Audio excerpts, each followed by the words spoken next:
Cool. Welcome back, Master Chief.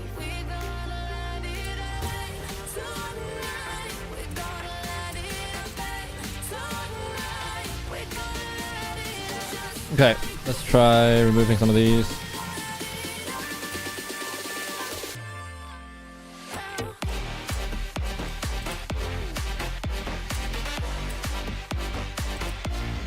Oh, wait. Removing from garage makes it so that you don't have... It doesn't reset your...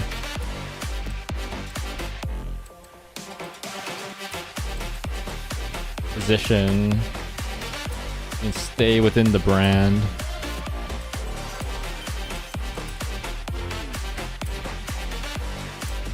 You can keep pruning. The only problem is that you can accidentally get in the car and have to reset everything.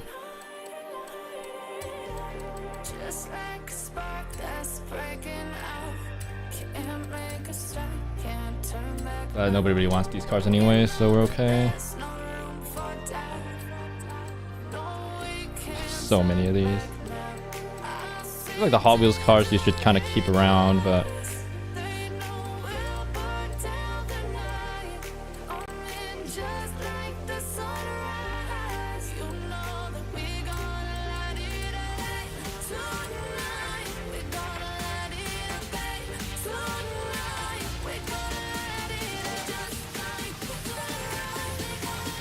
We don't need that many Type Rs.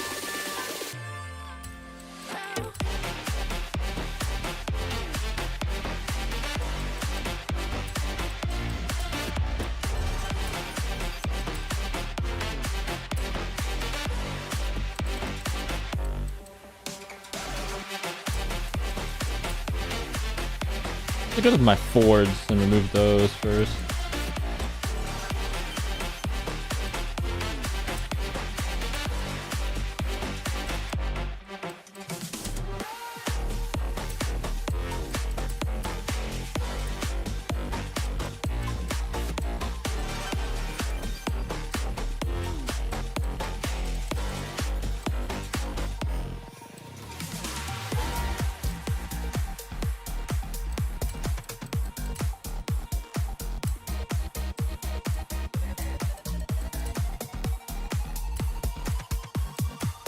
I get so many Lotus Cortinas. I just can't let you go. Lord knows that I've tried to. You said I was the only one. No one likes being lied to. You made this mess and left me with the pieces.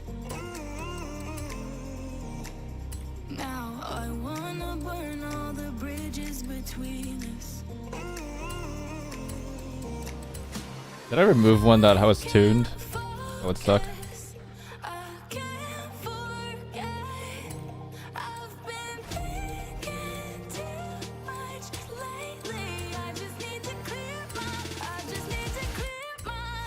One thing is, I don't know what the actual rarity for these cars are. I might be just throwing money down the drain, but who cares?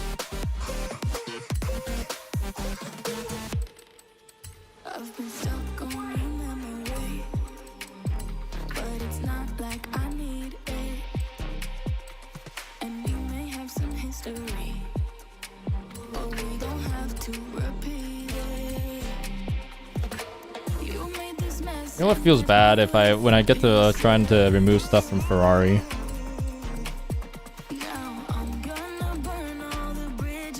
Because all those cars cost a lot in real life. Again, they're just dupes.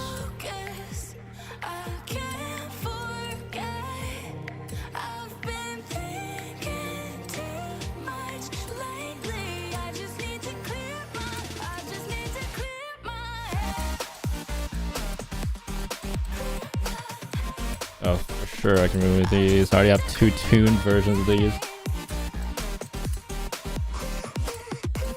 Yeah, I can see it right there. Oh, I got into the car instead.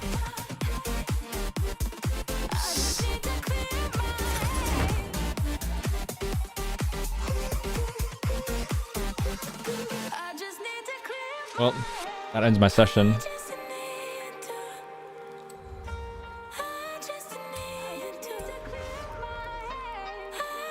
Okay, I thought there was something wrong with my screen. I had like the splotches on.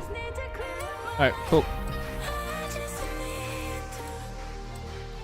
Street Racing Horizon Open Custom Event. Okay. See what street racing it gives me.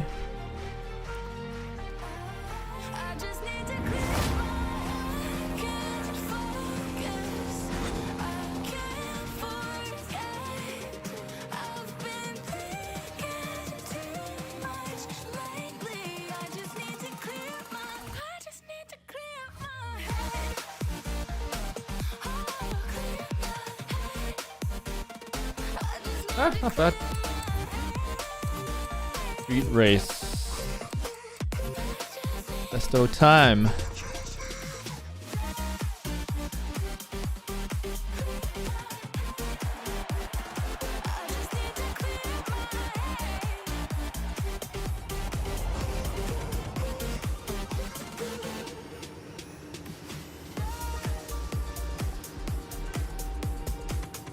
Hopefully it's not the end of it. We'll see.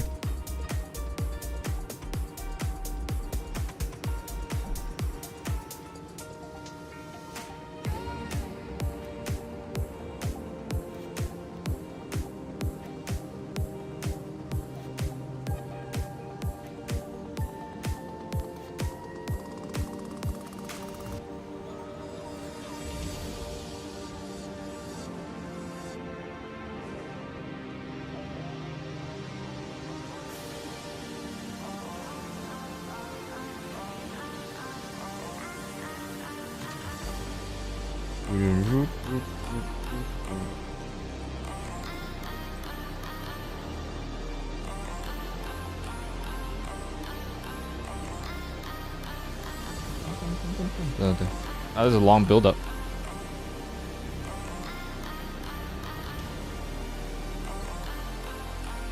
Oh, we get to play. Nice. Thank God it wasn't the end of the playlist there. Lucky.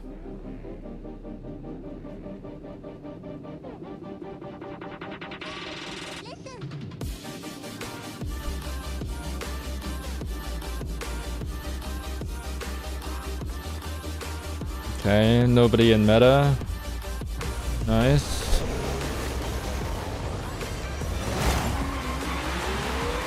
Gotta remember to slow down.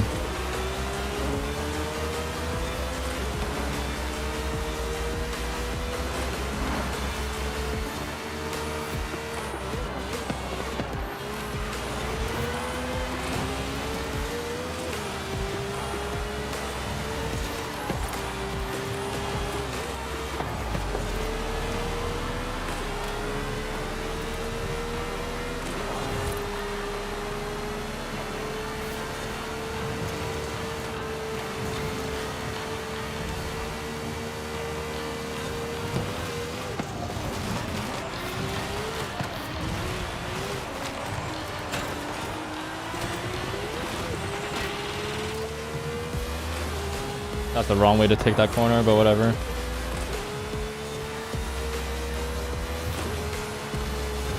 Did have rally tires the whole time, so... Oh god. That sucks. That was such a blind corner. Bad one.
best friend to 23.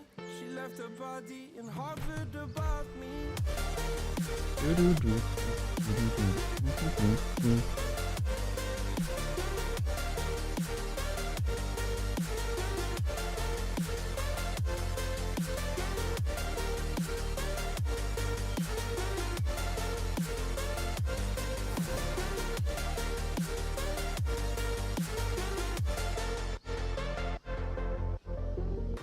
My best friend to 23.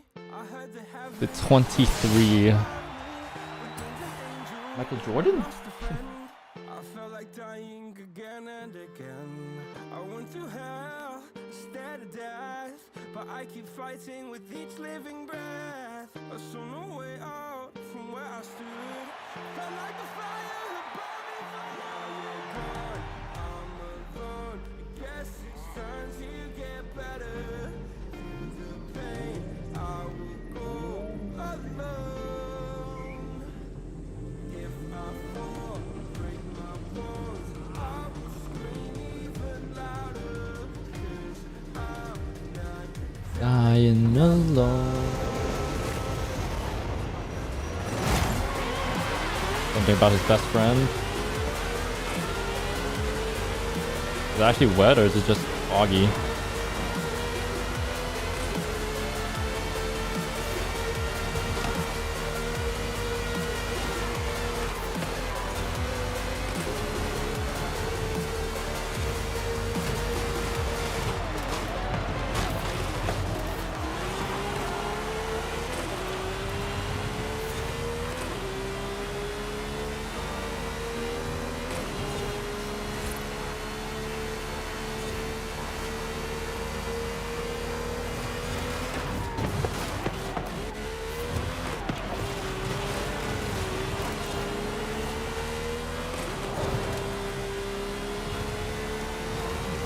Like perfect combo because this thing has rally tires as well. Do these track extensions.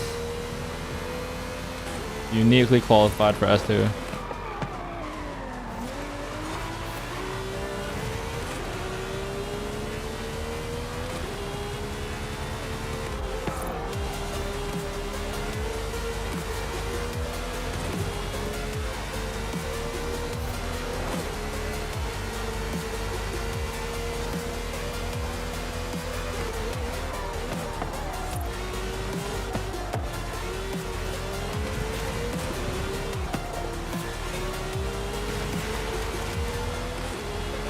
Oh crap, the lights are crazy. Because I upped my graphics settings, so it's actually making it harder for me to drive.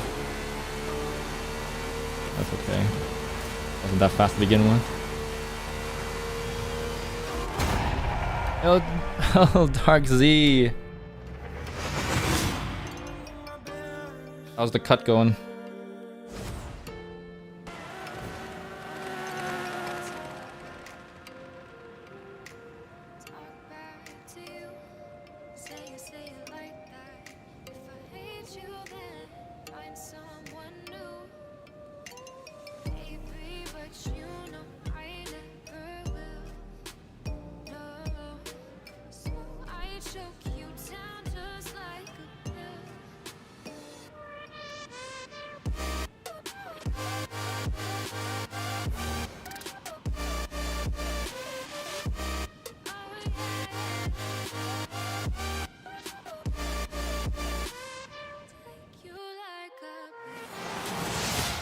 Anyway, also whatever those said. Love Mao. You lose insanity, yeah, I question why you're still doing it.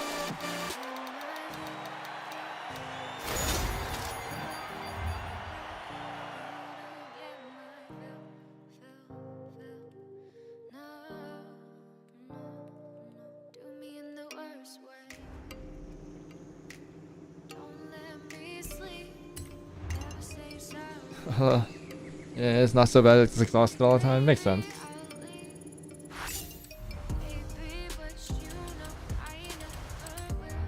That should be all of it, yeah.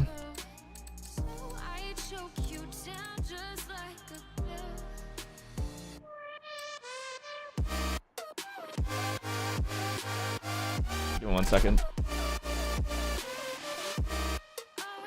Oh, and I completed it. You like a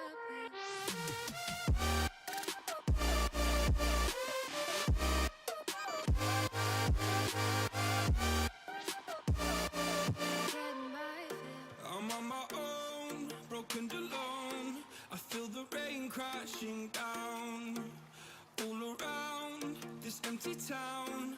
I'm searching for the lost and found, but you don't care, you're unaware. Keep moving like the scars aren't even there. It's in the air like a blazing flare. Just stare 'cause the flames will burn us. I thought you were the one for me. That's why I gave you everything. Held you close by the stormy seas. Oh, you meant the world to me.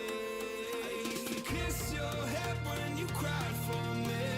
Hold your hand while the pain was over. Keep you warm by the roaring sea. Oh, you meant the world to me.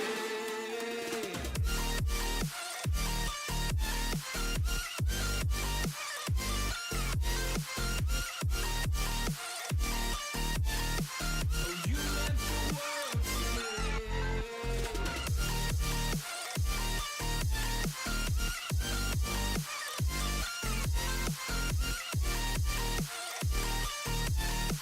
Oh, you meant the world to me. Oh, I'm gonna do this on my own. No point in blaming you, you did not know. I'm back. Need to handle something. Oh, I'm gonna do this. Alright, I was just gone for a little bit. Back. Hello, visitor.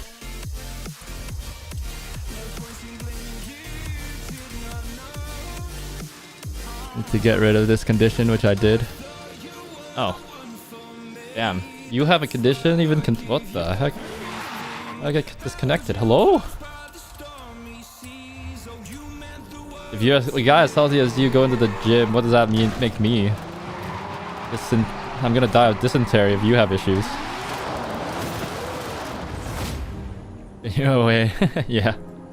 Depends on what position I leave my skin.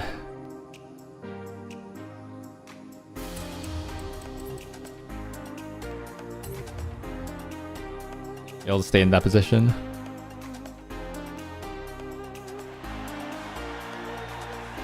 You're also generally healthy though. You eat well and all that stuff. I do none of the above.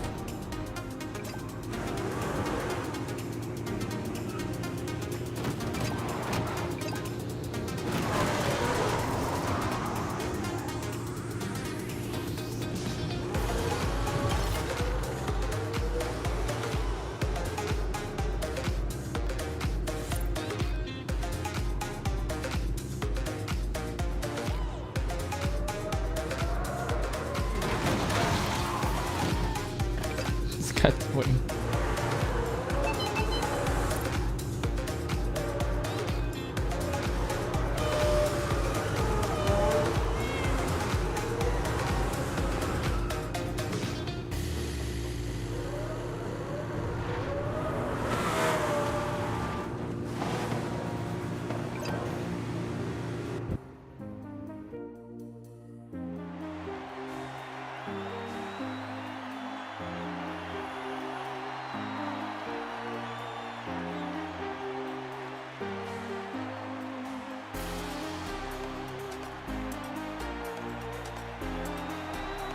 Not you.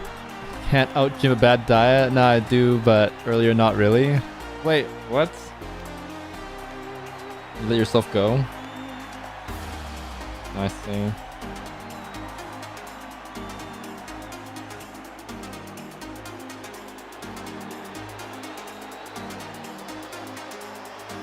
I mean, what about you guys? Yeah, what about you? Me? We finished the intern evaluations today. It's generally positive, but I gave some good feedback. I generally like my intern. Plus it's a first year intern, so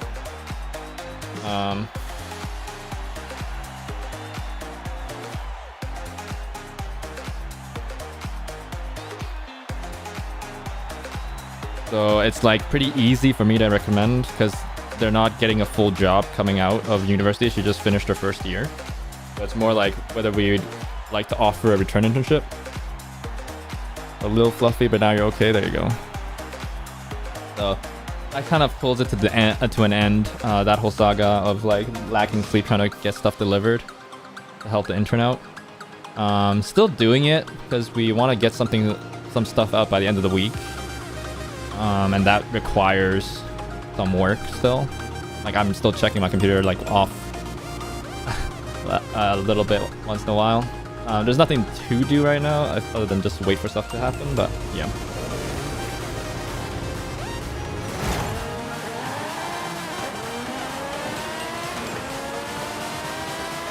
But yeah, so by the end of the week, like my intern's done by end of the week. Her last day's on Friday, so that's gonna be fully done by then. No matter what, even if we don't fully deliver everything. So, oh, this guy has a power build. I can't do jack. Plus I missed a checkpoint. Feels bad. Anyway, so yeah, that's something. I still have stuff on my plate, so work to do.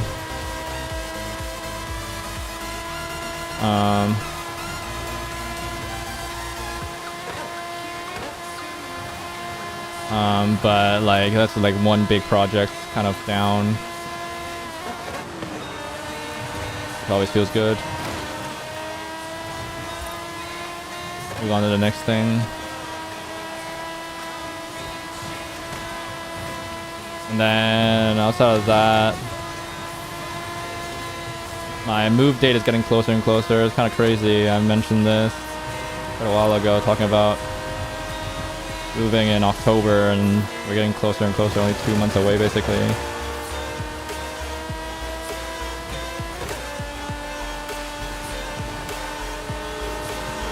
How time flies.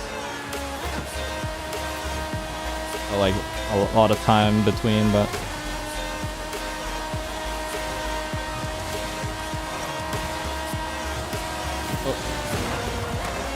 what the heck?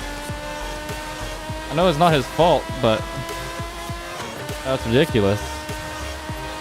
Ghost him.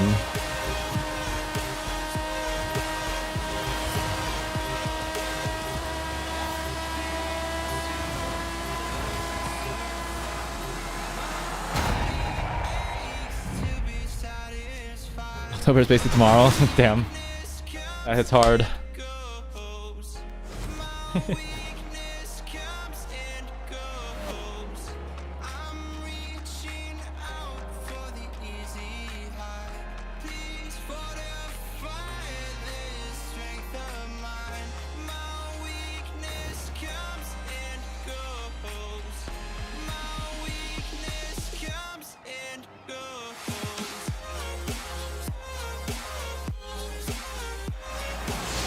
Yeah, so a little bit of a transitionary period coming up soon.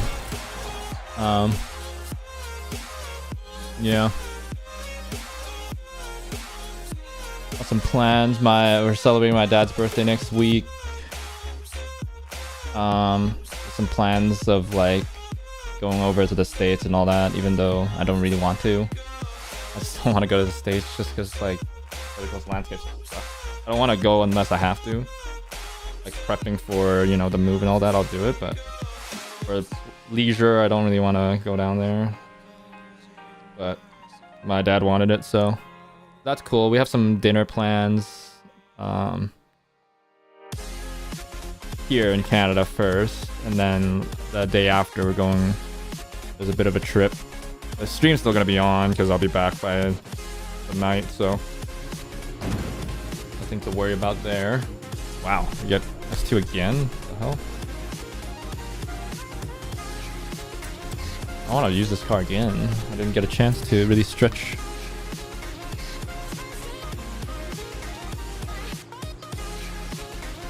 Yeah, so some stuff to look forward to. Lot told one of my like closer old coworkers. We're no longer in the same team, but we're pretty close on my original team. Also left. Not the company, but like moved to the East Coast. Got like told Friday last week, and then that was her last day. So kind of out of nowhere, with how that was happening.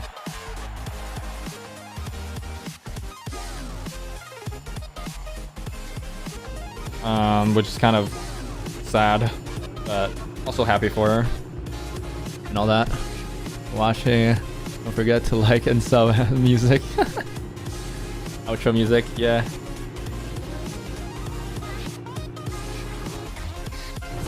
You can watch early morning deity and suffering on Horizon 5. You'll be happy. It's not all Horizon 5 anymore. I've been suffering recently in League, so as well.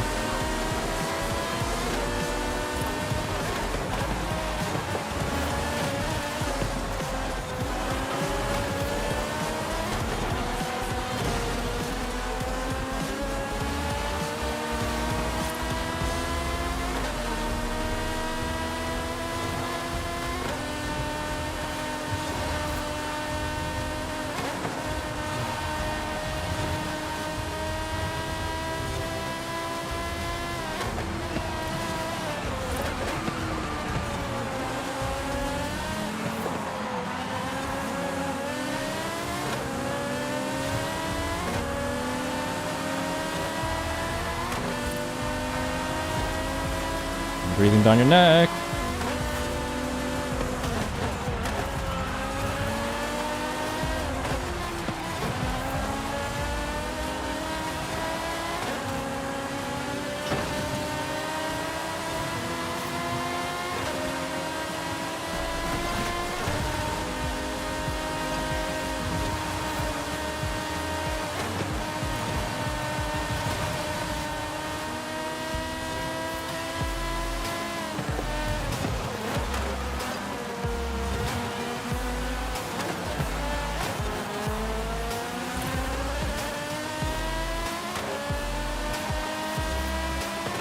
Wow, this guy sucked when he was in front of me. Now he's following my lines.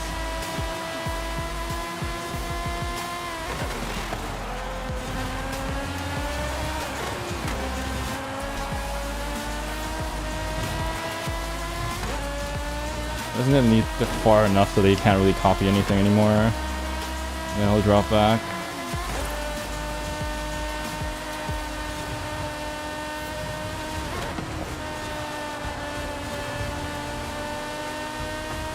That was close.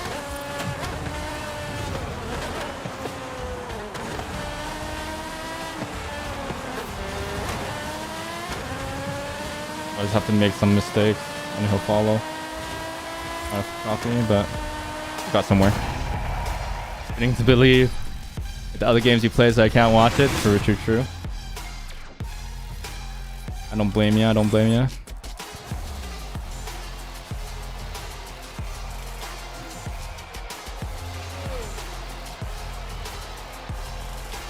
Preference.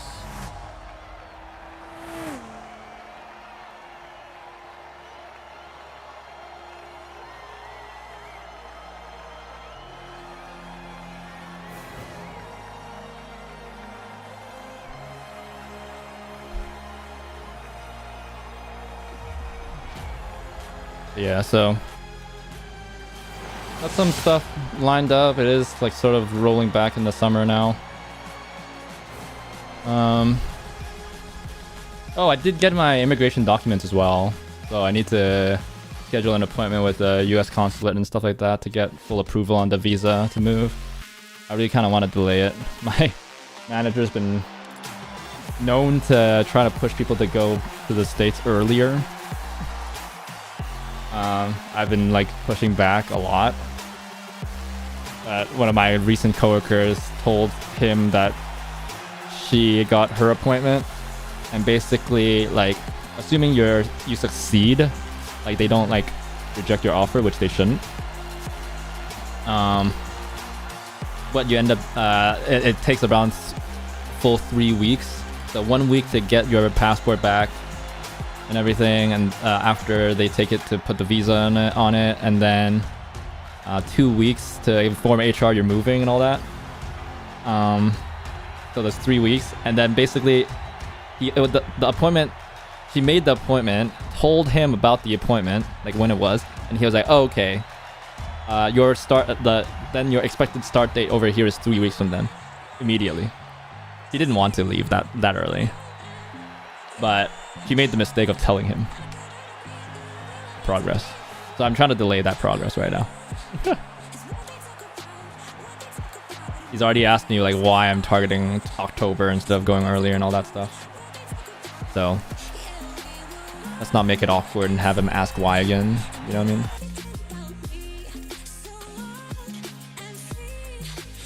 Let's just keep it a little bit hush between us. Nobody leak, chat. Nobody leak. All not leakers, yeah?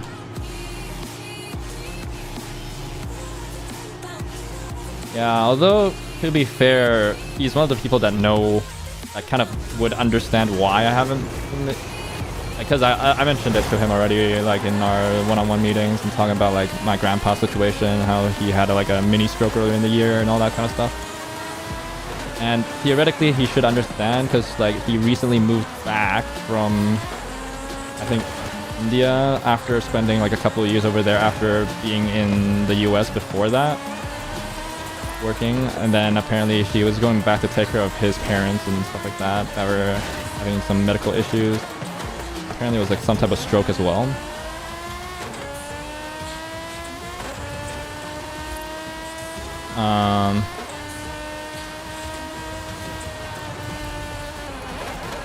But he should understand. I think he kind of forgets that I'm in the same situation once in a while, and he'll ask again. I just don't want to repeat it like the third time. Once like I told him about like my grandpa, and he was like, he stopped asking immediately. Like during that that meeting, he didn't push. And like the next one, and then like I think he forgot about it after like another week or two. I don't necessarily blame him for like forgetting a specific life detail, but of an employee that's not even in the same country as him.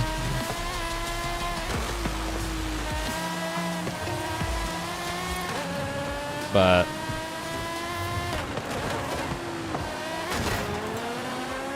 it's always in the back pocket if I have to bring it up again, but yeah.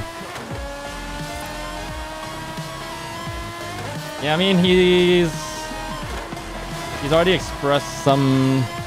He like, when I talked about it, I was like, yeah, I want to stay for grandpa before,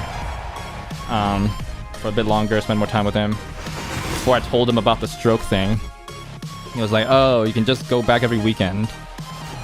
We like, basically, like, the place I'm moving to is only like 3-4 hours of drive, and then like an hour by plane or something. And he was like, oh, you can go back every weekend, I'll let you like, and then he was like, yeah, you can like work remote or Friday, so you can be like leaving on Thursday even, so you can spend like every like 3-day weekend essentially back in Canada if you want or something like that. Like that's not really what I want anyway, but just suggesting that. So he's trying to push. He hasn't said anything, like he's not that much of a crappy person, I'd say, that he would push even after knowing about the whole stroke situation. But like you can clearly tell like his priority is trying to get the team down there. We also have like an interesting situation where one of our team members is refusing to move, doesn't want to move ever, and has made that clear, and that's always been an option that they've like said, like, we're moving the team, but we want to keep you guys, so even if you don't want to move, we'll keep you. But we all know that that's an eventuality, like maybe you'll be on for another year or two, but eventually you'll want to move to a different team anyway, because when the whole team is there, it's tough. Like they're not gonna hold you unless you like become a really senior part of the team, and she's not. There's more senior than her, so. Convenience offer, true. Yeah, so there's a bit of that.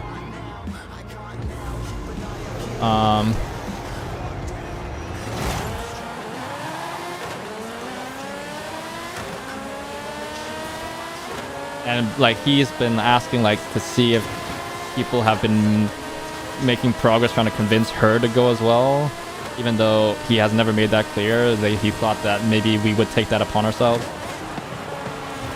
automatically or something. That we'd want her there. Of course we'd love to have her there, but I think we all know that she doesn't want to, and I don't think she's going to be convinced. Whoops. What am I doing? Okay, let me concentrate. S2 is hard.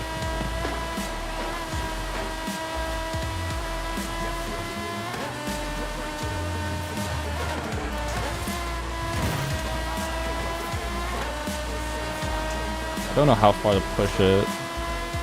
I'm familiar.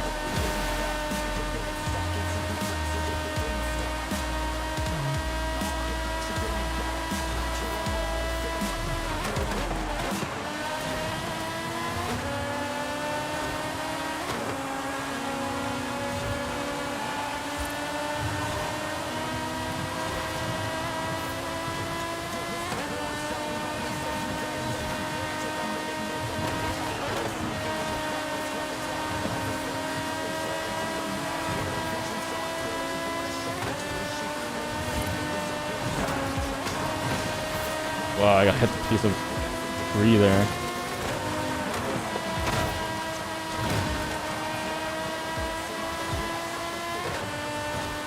That was ambitious.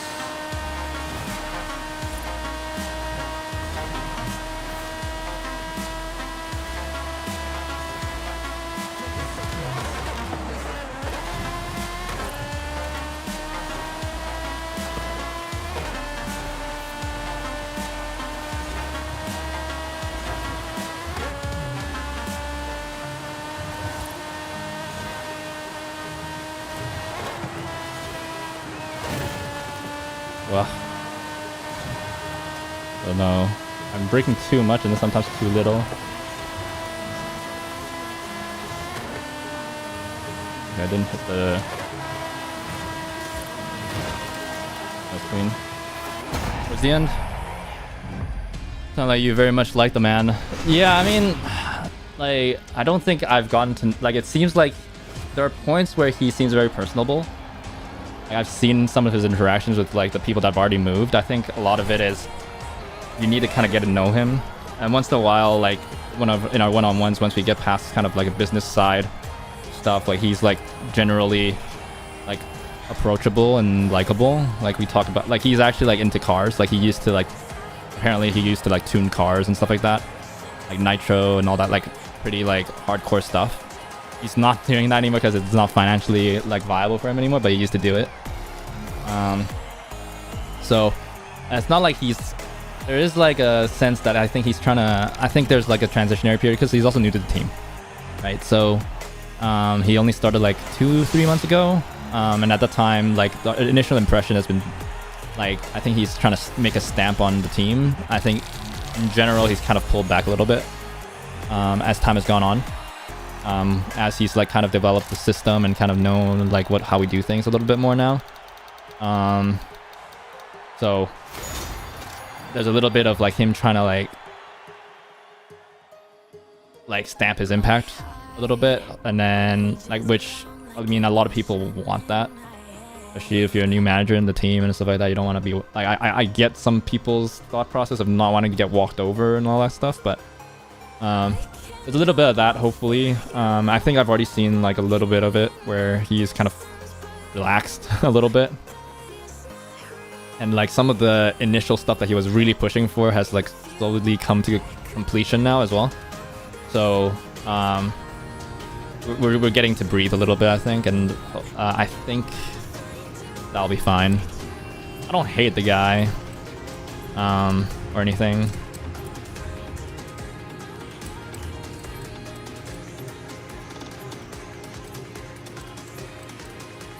What is this?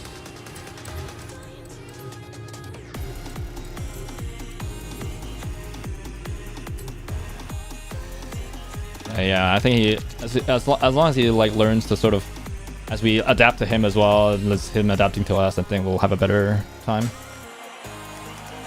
Yeah.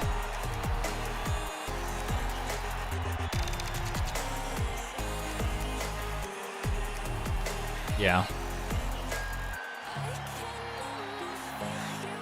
But similar situation, yeah, I'm sure like hopefully this is one of those situations as well.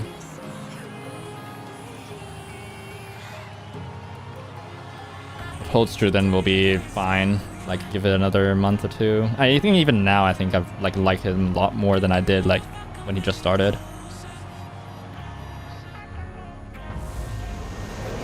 More jokes are coming out. I think he like a little bit of it is like him being stressed out trying to like acclimate to the team itself as well. What is this? I don't think I've driven this track. What is this? Is this a reverse layout or something? What is this?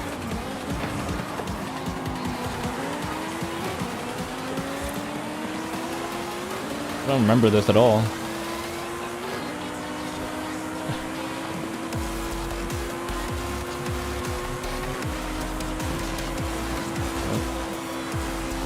Oh, it's this track, I know now.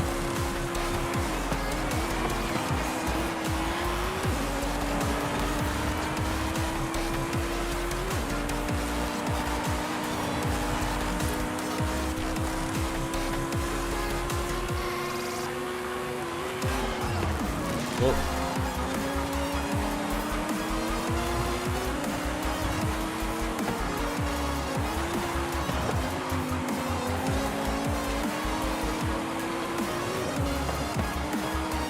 That really pushes.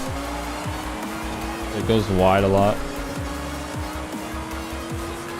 Like just now, him hitting that wall, not getting a pen is like crazy.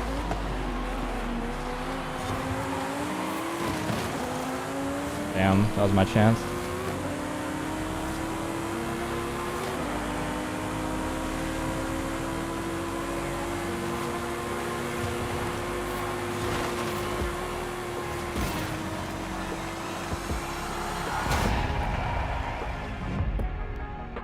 This is when you meet him in person and then outside context where it's a completely different person.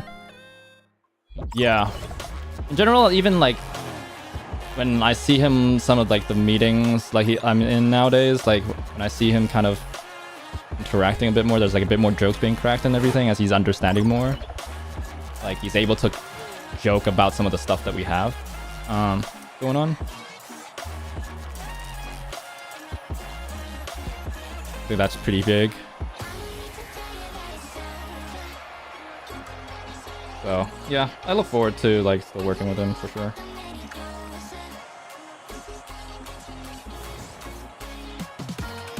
Already.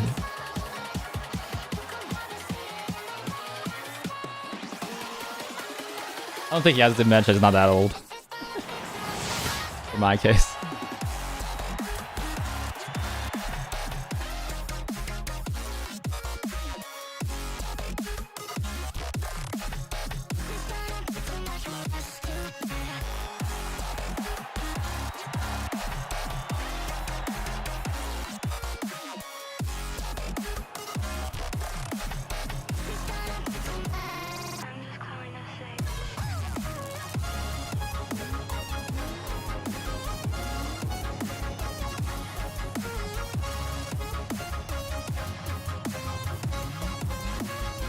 Oh, thank you. Oh, Mac. How you doing, bud?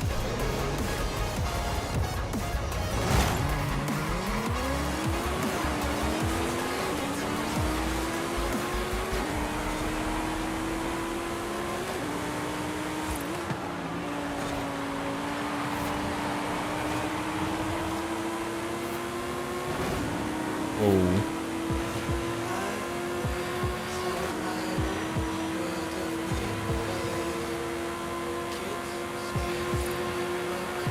What a power build?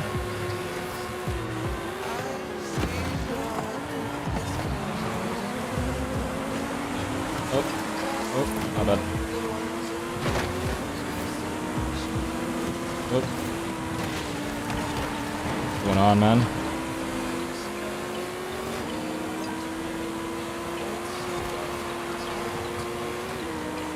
Oh, it is a power build. What was he in the previous track?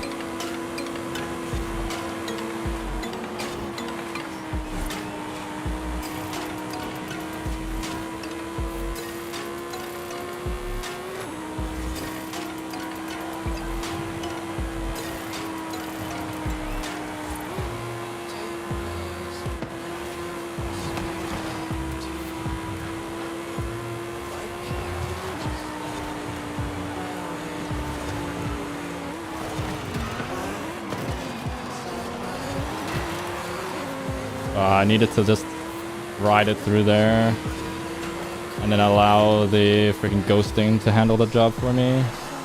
Just parked it. I should have known that he was going to park it anyway though. Little issue.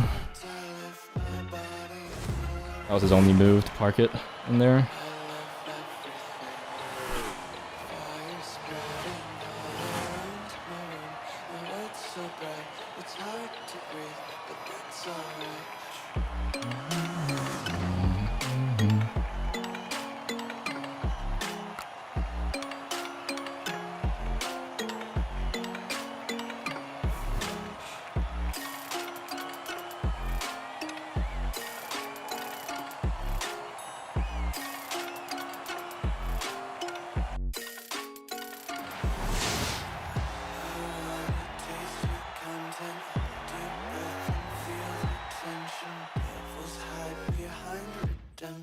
Honesty is the one-way gate to hell. I want you to taste consumption. Eat faster to waste oxygen.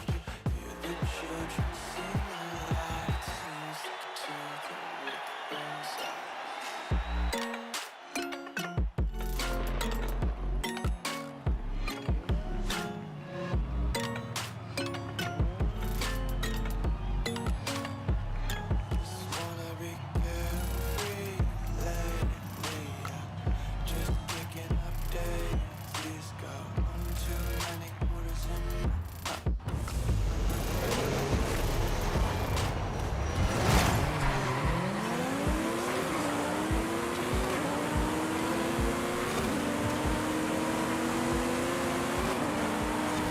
How is that car so not good at handling in S1? There's no way the Brabham is that bad.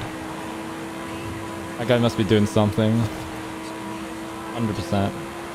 Right? Even in S1. I refuse to believe the Brabham is that bad in S1.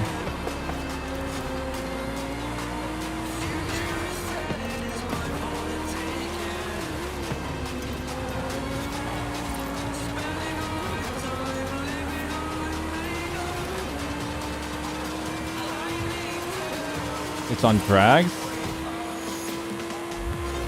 Is that the only way to get it into S1? Is it bad on drags though? I guess drags make it pretty hard for noobs to play around. That's for sure. It is a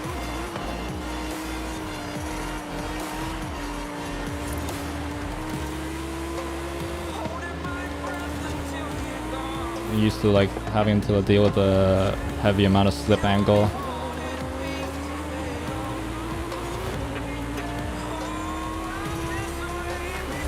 That's when cars on drugs. True.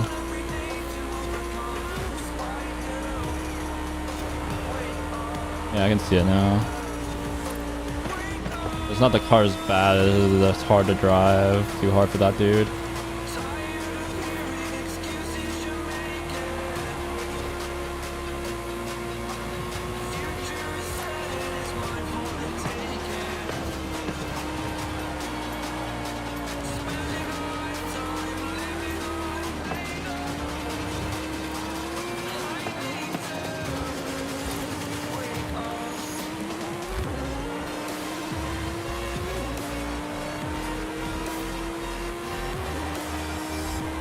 I feel like I'm just feathering my figures pretty well there.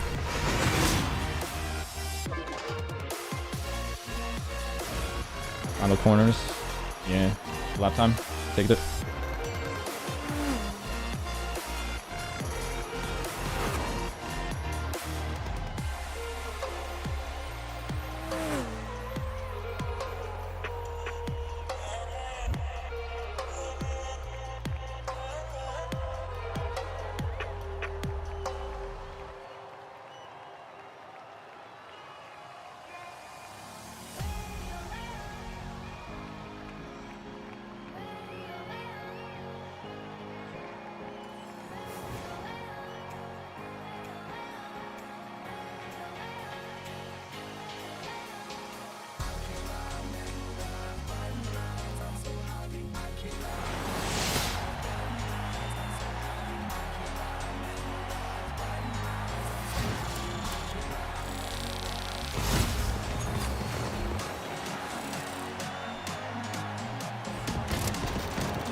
Racing.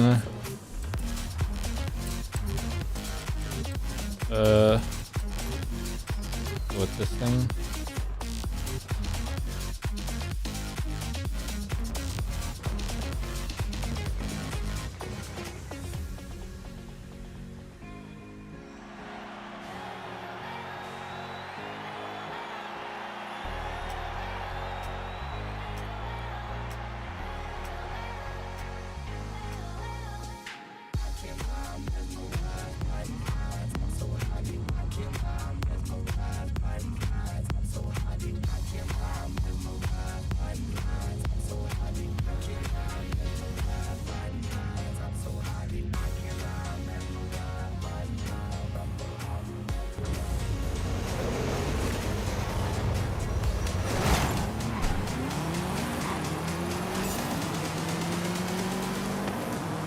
Hey. Of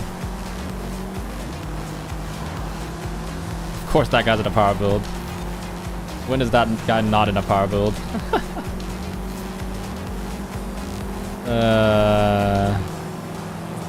Game Orpheus.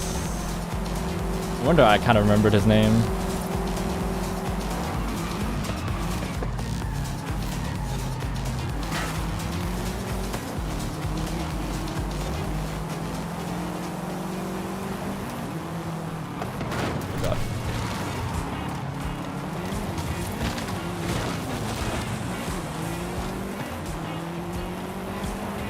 On me, a little bit of traffic ruined the line a little bit there.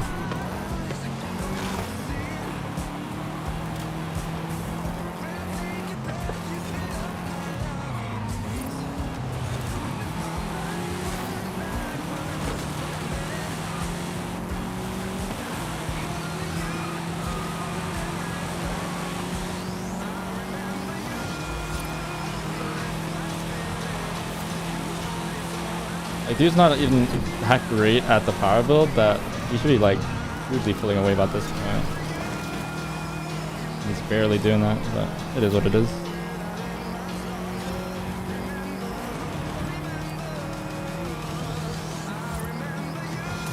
At least it's not spinning out, I guess.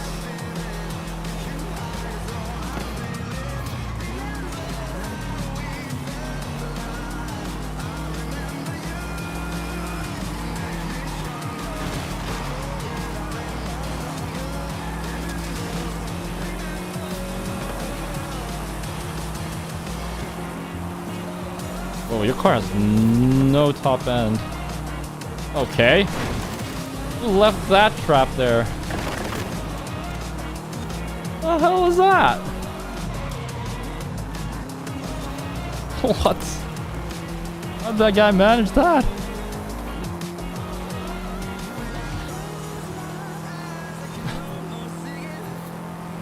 I actually set the perfect trap, the heck?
Only version of that car that isn't strong. It seems like you're lacking a bit of grunt there, bud. A little bit though.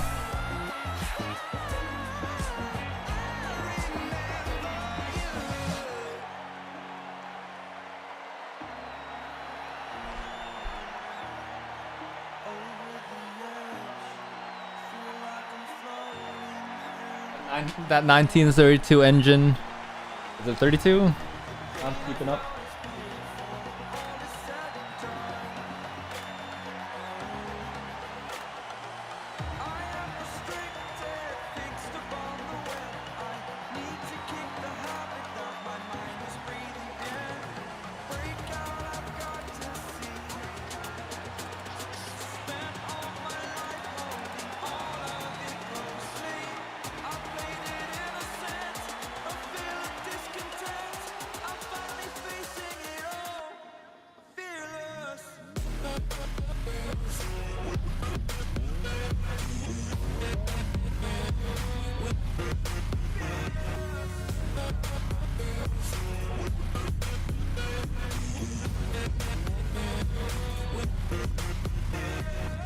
Even like last, like it doesn't seem like you should have taken power build stuff. He still took power build.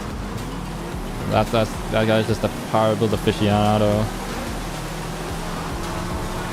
This might pose a challenge to him in the start section.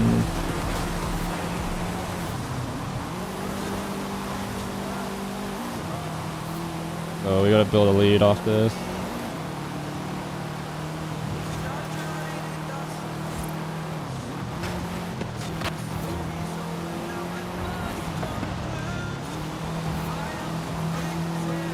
Wet, so like perfect conditions for us to build a lead here, as long as I don't mess up like that. On stock tires and all that, so the rain does make it harder still.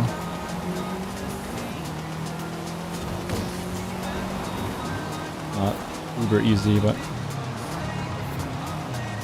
what's this? Traffic jam?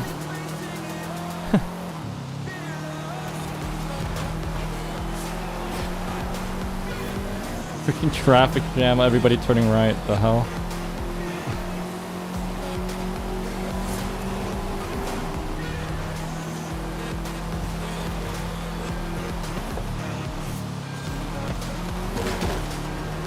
What am I doing?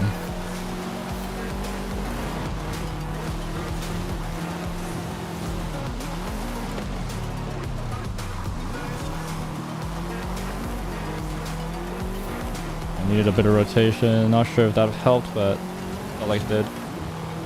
Going the handbrake slightly to get a rotation around this. This car, all-wheel drive.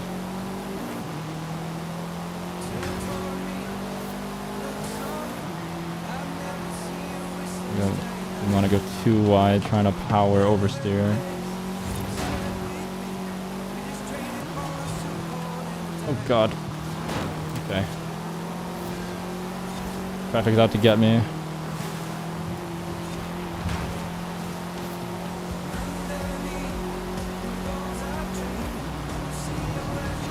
Cool. Hey, mission accomplished. Oh, the guy left. The guy leave? I was like, oh, realize that this is not a great...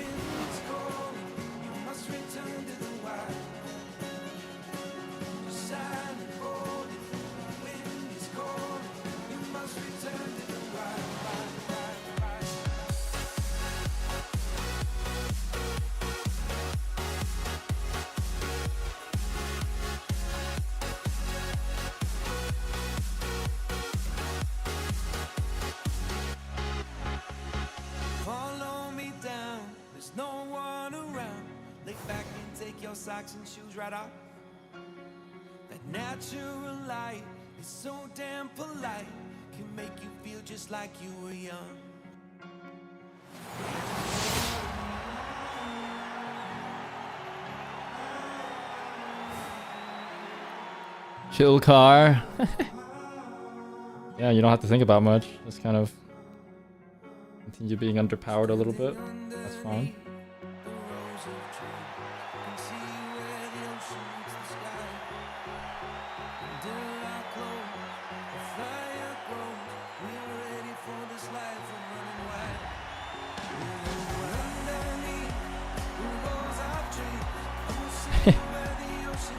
Like something therapeutic about it. That's why I get. Sometimes I like driving the 360 in A class. I like it's kind of underpowered, but you can never like the rear never comes around. It's just fully stable. Like it's just chill.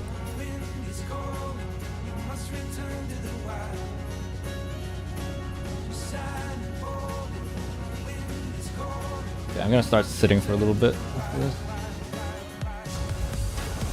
Yeah, gaming Orpheus is like I'm done. Is he? Is he still in here? No, he's gone. What a tragedy. He was the 8th prestige. Just spamming power builds while not being very good with them. And quitting because he's not winning because of the car. What a tragedy, bro. Okay, I played the...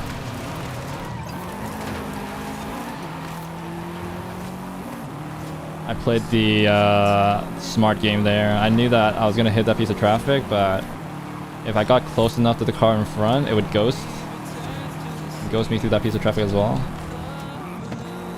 It worked out basically as just as planned, except for the go off road a little bit. That wasn't really planned.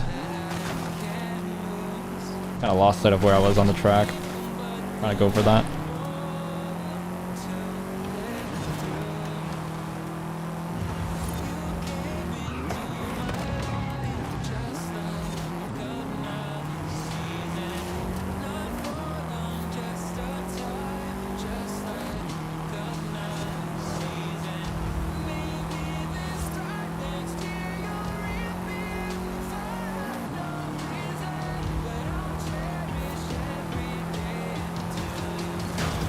Oh my gosh, you lose so much speed hitting that. Oh, goodness gracious, that was crazy. Don't know why I went for that. Really don't need to risk anything at the moment.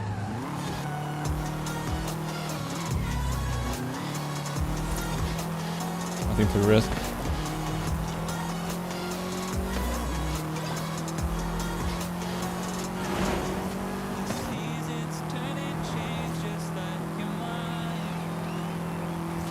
I wonder what the coding error is that causes this car's... Well, actually, maybe it's not a coding error. Is this normal? Wait, actually... Is the real life car actually have a power peak and you should be shifting at 6.8? The red line is much higher than that?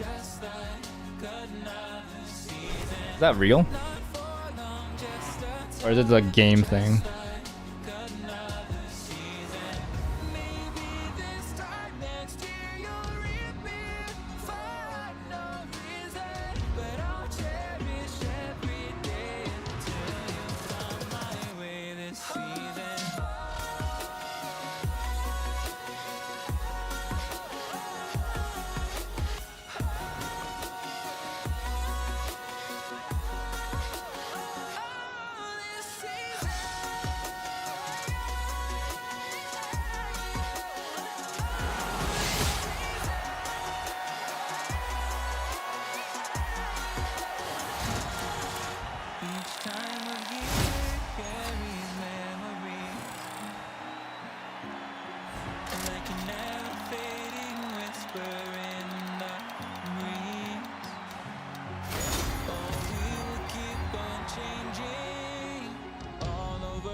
In which case I'd be like, why is the red line set like that?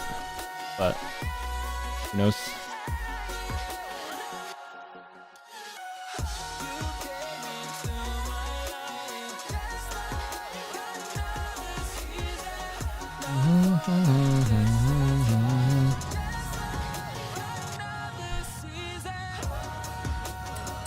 Is it like, if it's like real life, it's the power band is exactly like that, and people know to shift at 6-8. Then like props. I want to give props. Right now I'm just like on the fence of like.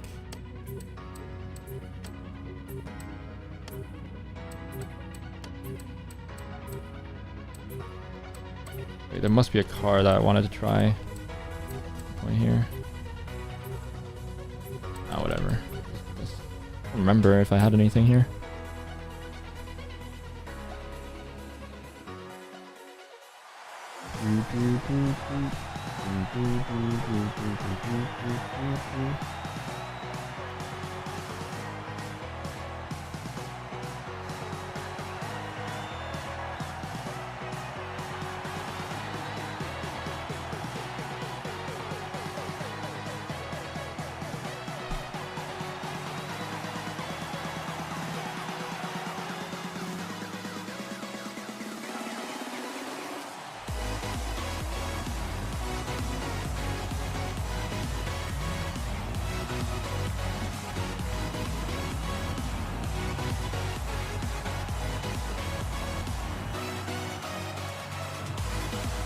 Ooh, that would have been nice if I went with the 935 as well.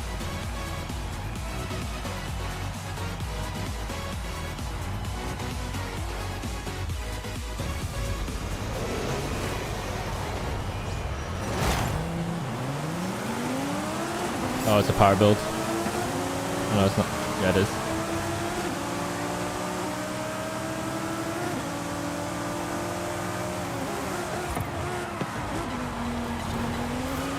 Is this track good for power build? Question that.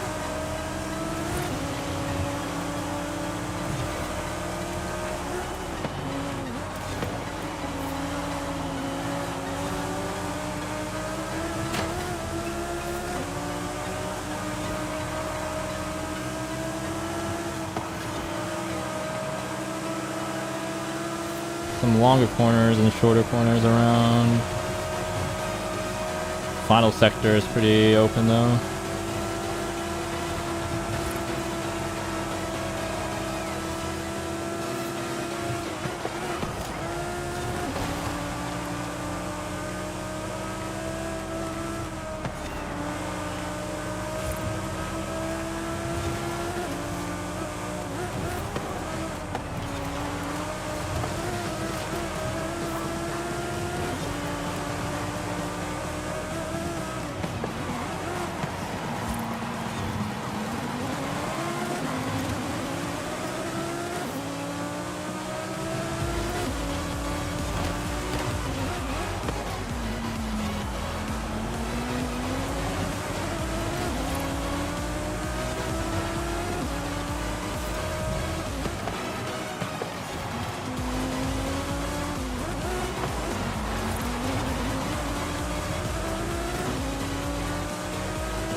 Yeah, it is what it is.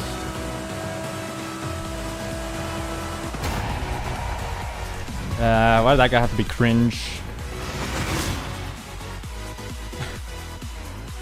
Why did that guy have to be cringe?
dream.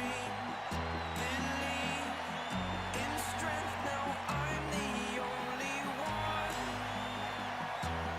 Only one.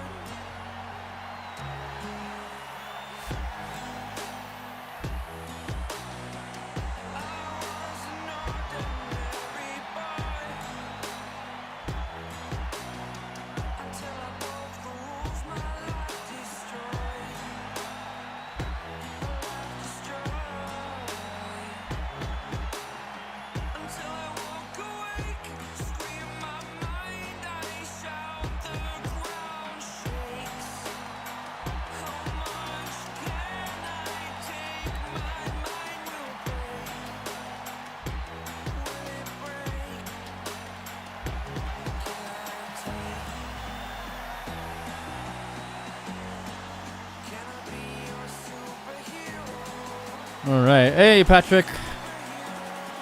Sorry, I missed you. How's it going, bud?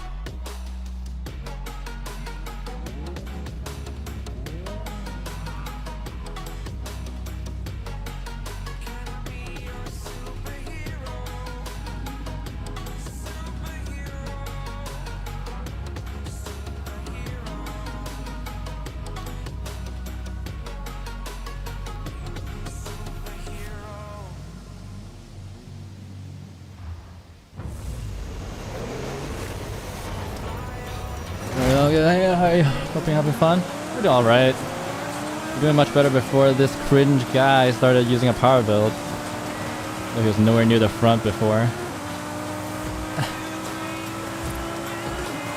What can you do?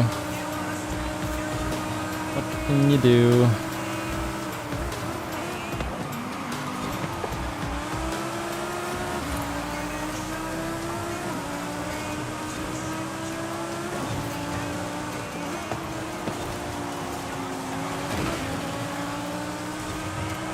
Rage quit this morning myself, I understand. Wait, why'd you rage?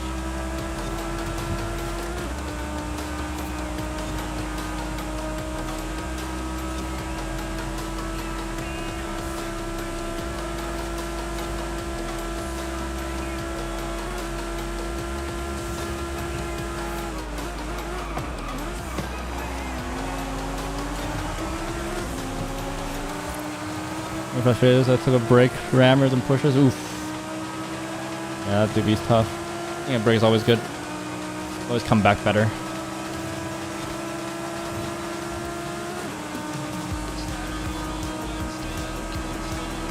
Only this situation is that this basically means that next time a good power build map is up, we gotta take it.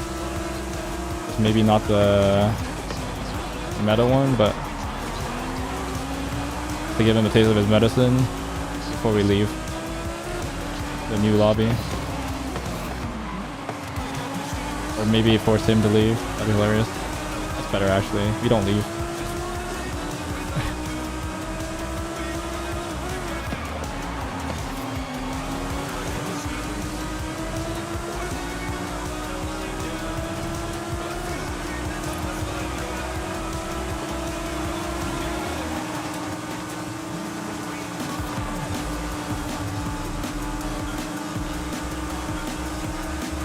Oh, I'm under steering, my bad. I'm gonna cross over to your line.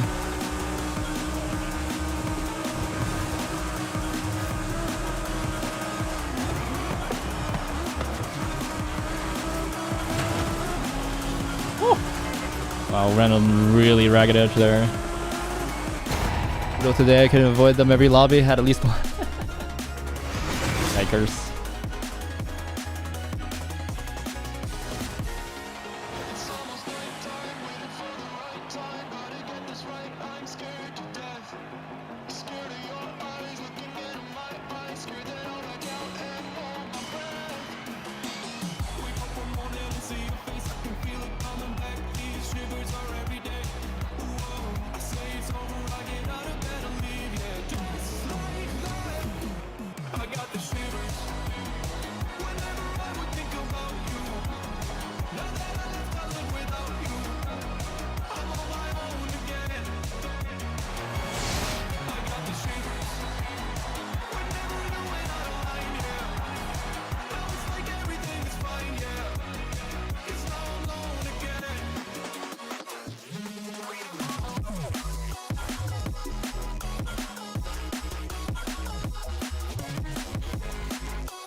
GG's.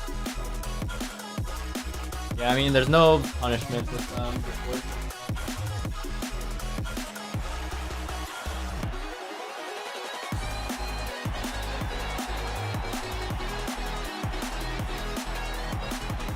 That all tracks.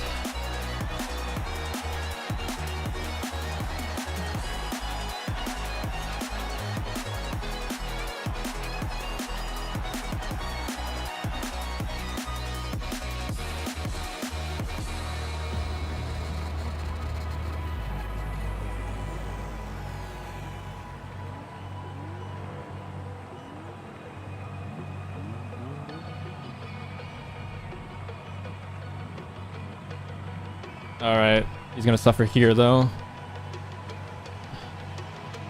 I imagine. I don't think he's gonna have a good time here. Unless he's cracked, in which case, you know what, that's hats off. I don't think he is though, from previous experience.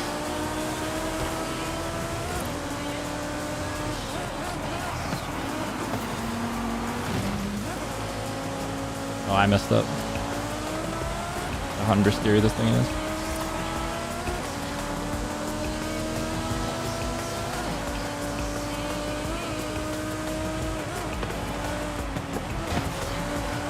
We'll go for some crap moves at the end of straights and stuff like that, but he'll get close. He won't be able to turn. He'll have to end up braking pretty early.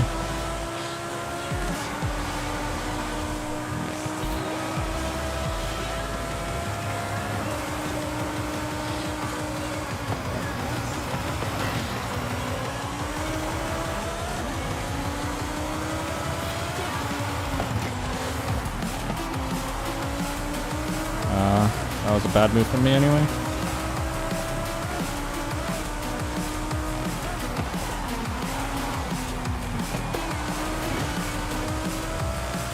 Okay.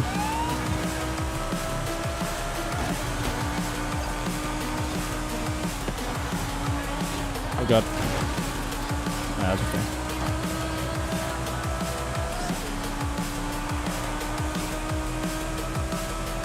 Oh, he got through. Damn.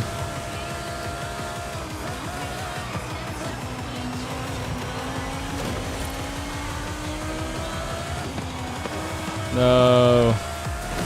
Didn't hold the line.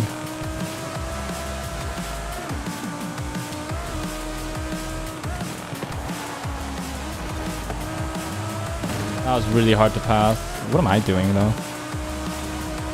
He's gonna pull away on the straight, so you have to be really committed to pass on the corners.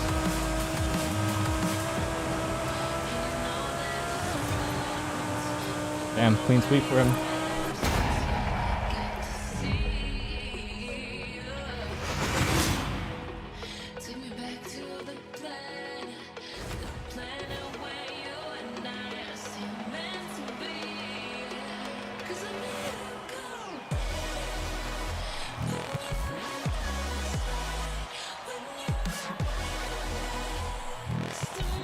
GG.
Alright.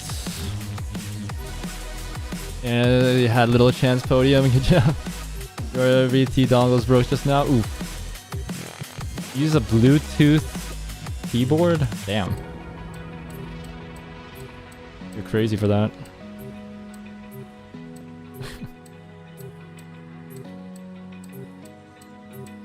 It's a competitive-ish. What? I ran out of time. Oh, are you kidding me? I didn't realize.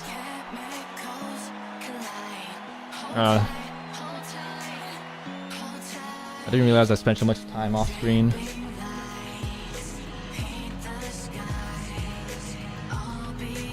Oh wait, there's a bone shaker, of course. Yeah, I'll join back. Minku's stay. Oh, it's a Daytona, of course. Come back, I'll come back.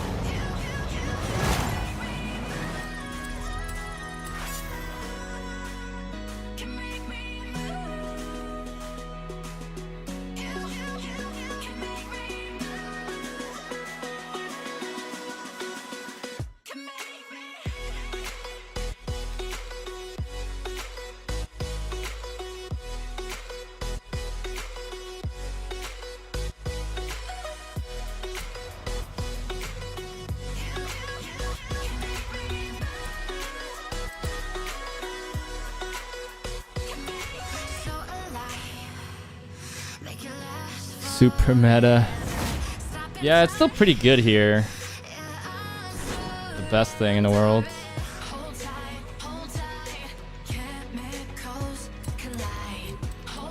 Okay, I have a bit more time now.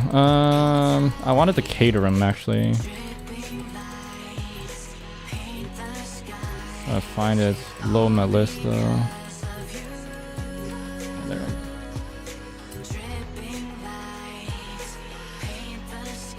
I guess like the only saving grace for this game compared to the previous game is that you didn't have a car that with 0 tuning changes be meta across the whole class. Like the previous Bone Shaker. You just didn't have to do jack.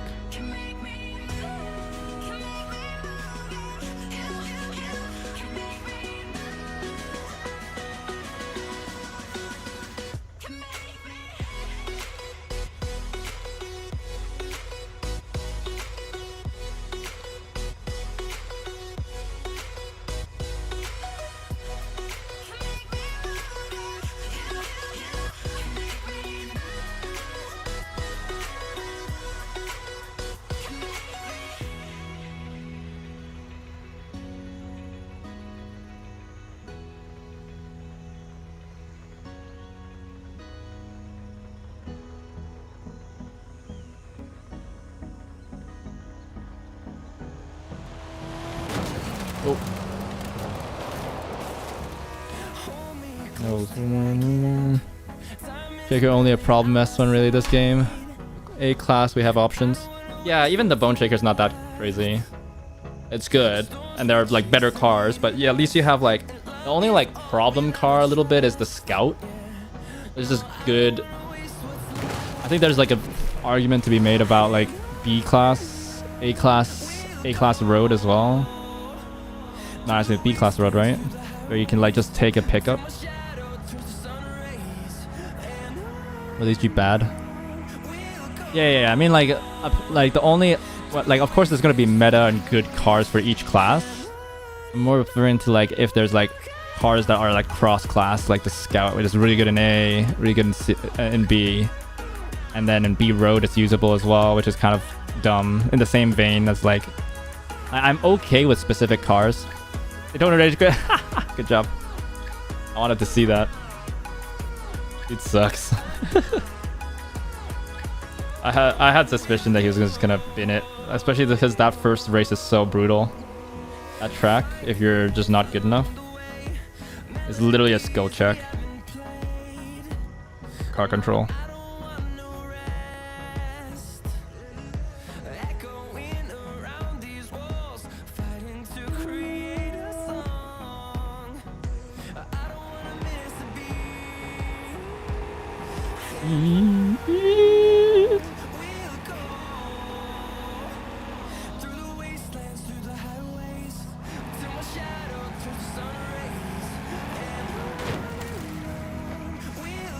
Got the most busted. Chevy K10 similar busted. Oh wait, is the K10 different? Oh, it works everywhere. Is it B and A? Same thing. I'm actually not fully aware of the K10. I think that was after I knew what the meta stuff was. I stopped following it basically. The first year or two, like keeping up with what's meta.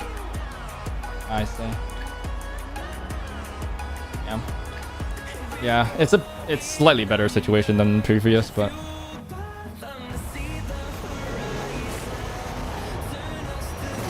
yeah. That's also why they just didn't play rank. They didn't do ranked, right? So they don't actually have to deal with the issue. Whereas like previously, they just dealt with it by banning it, which is the worst way to deal with it. It's like we have problem, ban it.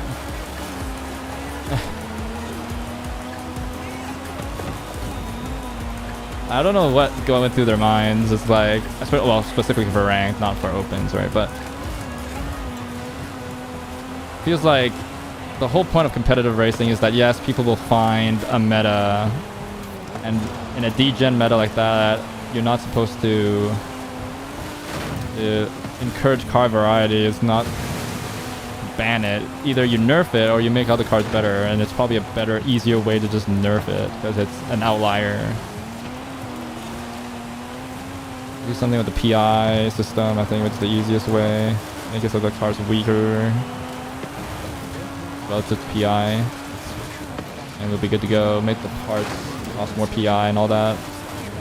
Force people to. It's better situation than like, I hit the wall, so this is your position now.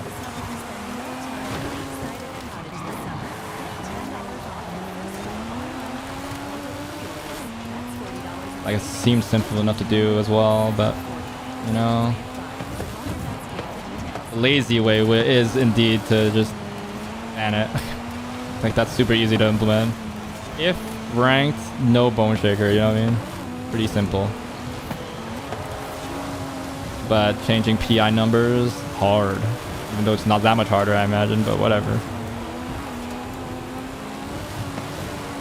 To be fair, I think one of the big issues for them is that I don't think they ever intended to balance anything.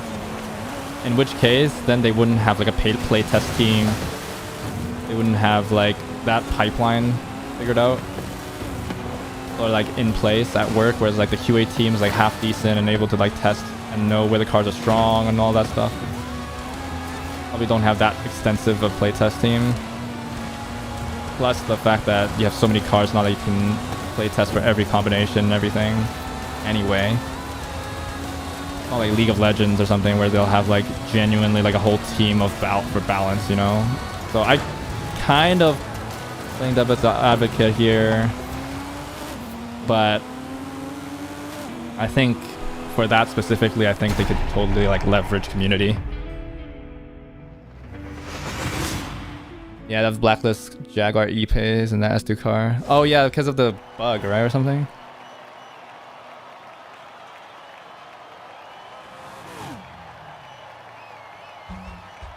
Yeah, I mean, I wish they spent a bit more time with the sound because that still grates on me when I go back to Horizon 4. Just hearing the steps in the motor if I'm revving fast. It's so bad. And the sound itself is also bad. It's not even just the way that's implemented is bad.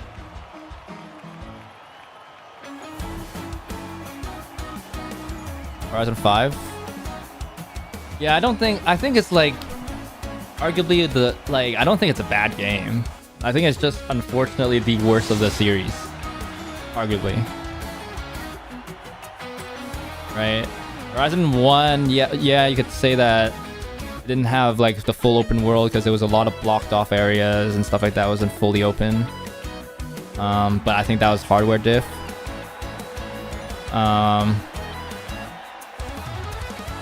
Really, and I think it was really like inventive, and then like for its time especially, right? They have the engine sounds. Yeah, no, I think 5 is infinitely better than 4. I just hate 4. But I feel like everything else with 4 was good. Like I love the map. I love the seasonal stuff. I love the way stuff drove generally. It had great graphics. You know, and the map felt populated. It didn't feel as empty as this one.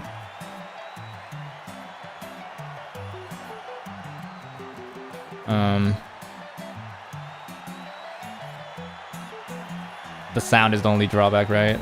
And going back, and I think that sound and really pulls it down. Otherwise, if it had a good sound as well, even if they just had the same sound as Horizon 3, I mean, I think it would be the best Horizon in the whole series, right? But with that in mind, I think it's got to be 3 or 2. I can't honestly say 4 is the best one because of that. Because I think sound is so integral to a racing game, right? That's part of the racing game that I feel it's always to drive cars that you won't be able to drive IRL, so it's got to feel good. And part of feeling good and know you got to nail the sound, because that's a lot of the experience. That's why people get exhaust and stuff for the cars, right? So if you get the sound wrong, I just can't. You know, it's so integral to the driving experience. When we played 4 and 5, oh bro, damn. Yeah, I mean, then 4 and 5 is infinitely better sound-wise than 4. Unfortunately, I think the other parts of the game pull back on 5, pull back 5 down, and drops it behind 4. Personally, even though I think sound is so bad on 4. Actually, going back, I knew it was bad when I played it initially. But while I was playing it, I got used to it, I guess. And then I played 5 and then went back and I was like, oh bro, no. Ain't it. Damn, it doesn't sound like this. I complained about the LS already, but this is seriously worse.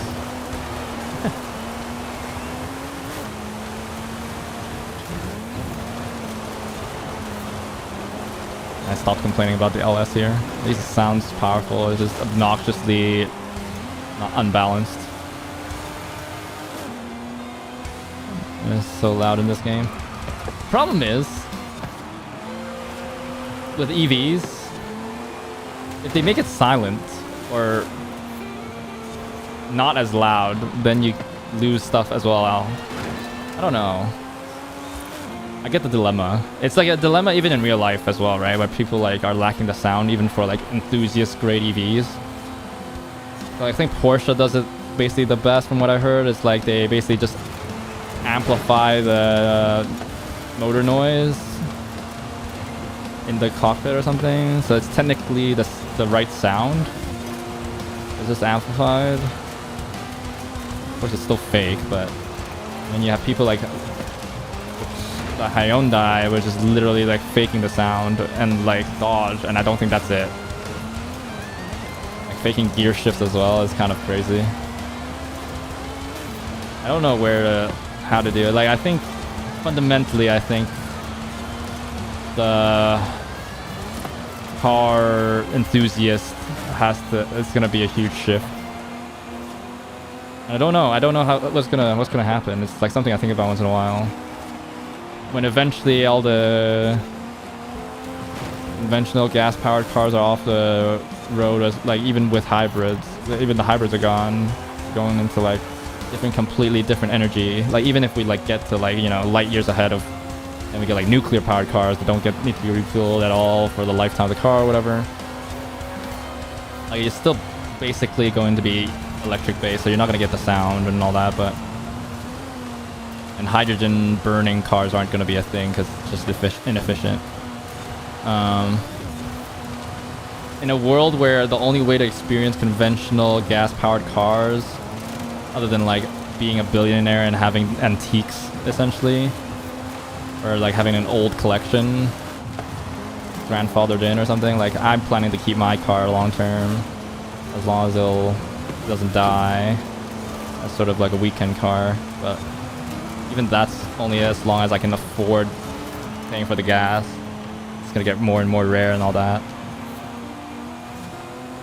in a world where the only way to experience those is in video games, what do car enthusiasts do?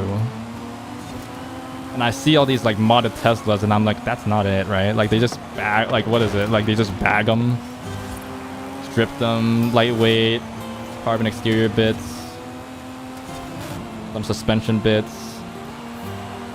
Like, technically, you could overclock the stuff, but get a larger motor in. But then at that point, then you're doing like motor swap or the battery pack swaps, which is like you're not really modding anymore. And then like you don't get the exhaust changes, you don't get to customize your sound you like, because I mean technically you can, you just play something different on the speakers. One of those trucks is so loud, not for the person driving it, the people around it. Yeah. Yeah, true. They gotta tune it. I know. But like, yeah, it's still gonna be tough. Kids growing up today will want only EVs. True. Vintage Racer Horizon 10. Yeah, it's gonna be crazy. And it's gonna be at some point.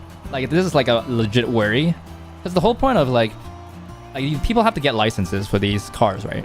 So right now it's beneficial for like car manufacturers, because it's like brand recognition and all that. So like they're all for it, right? For licensing. Eventually though, there's gonna be an interesting issue here, I feel, where like Toyota already did this a while ago, right? When they like pulled the license, thinking that they didn't want people, because all the cars that were good and being featured were old. They're old Toyotas, so they were like, oh, we don't want to just have people point to our old ones, because we don't actually want to draw attention to those, because we don't make cars like that anymore. They've kind of 180'd as well, because of their push for no boring cars and everything. And like a side note, I think they did a great job, like in the BRZ, GT86 out there, even like the Supra GR stuff. They're getting back into racing, and like even the Corolla, like the look of the cars are good. They drive well, and all that. They're like losing a bit of the reliability edge nowadays with their stuff, but I think that's a different issue. That's a side note. But at the time, they were like, we don't want people to only see our old cars and then like compare it to our current cars, and it's like, oh, why do they only make boring cars? Because it's bad publicity. I think there might be a situation where that's going to happen across the board, right? Where like if everybody just, in a world where you only make EVs, why would you license, like if you like think about it in a business perspective, why would you try to remind people that, oh, we used to make these like emotive, great sounding and like interesting cars, but we can't make them even if we wanted to now with regulations and stuff like that. And people are like, ugh. And they pull license, and then like you get to the point where like potentially even like virtually we can't play with the cars. Although admittedly, I think at that point people will have better understanding of it and be like, oh, this is a way to preserve the history rather than just as a promotional material. And I think it's a good thing to keep the licenses, to keep giving like Forza and other racing games licenses, because it's going to be overall good for brand recognition, even though people might have some expectation diffs and then all that. But we could have said the same thing about Toyota, and they pulled their license. So like I'm scared like some people might still think the way I laid out before, and then we like get less cars. But hopefully we get some good car people there and that understand that this is not bad publicity, even if you're only showing old cars.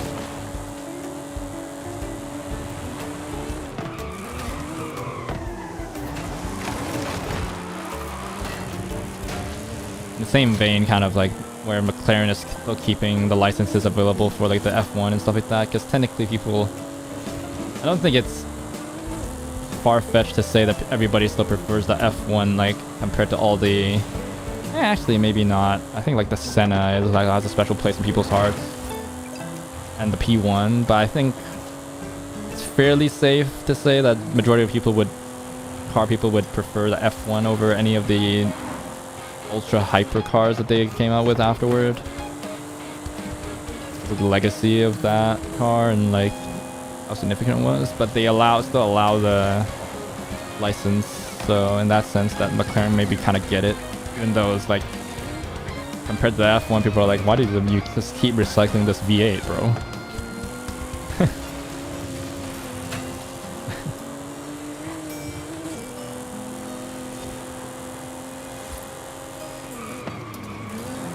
I think they value just letting people experience the F1 virtually, because nobody's going to be able to experience it in real life anyway.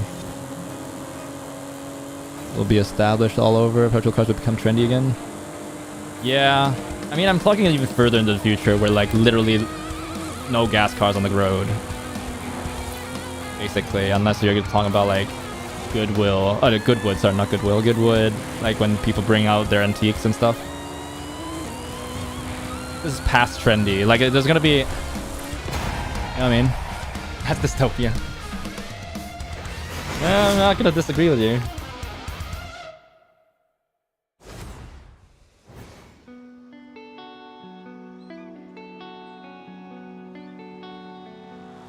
I ain't disagreeing. EVs will never be the norm. I don't know about that, man. Like, some form of EV is gonna be it. Like, you could say that its underlying power is like hydrogen, but it's gonna be an electric vehicle underneath, right? Even the hydrogen fuel cell stuff. We can hide from it. We can try to delay it, but it's happening. Race teams don't want to forget their own history, like Lotus, Ferrari, McLaren. True. Problem with that, though, I think it's like Ferrari is a different case. Ferrari, Lambo probably will like stick around and all that. But you have like Lotus owned by like, they're like completely shifting to EVs and owned by a Chinese company now. I'm not so sure that they want the legacy to stay around.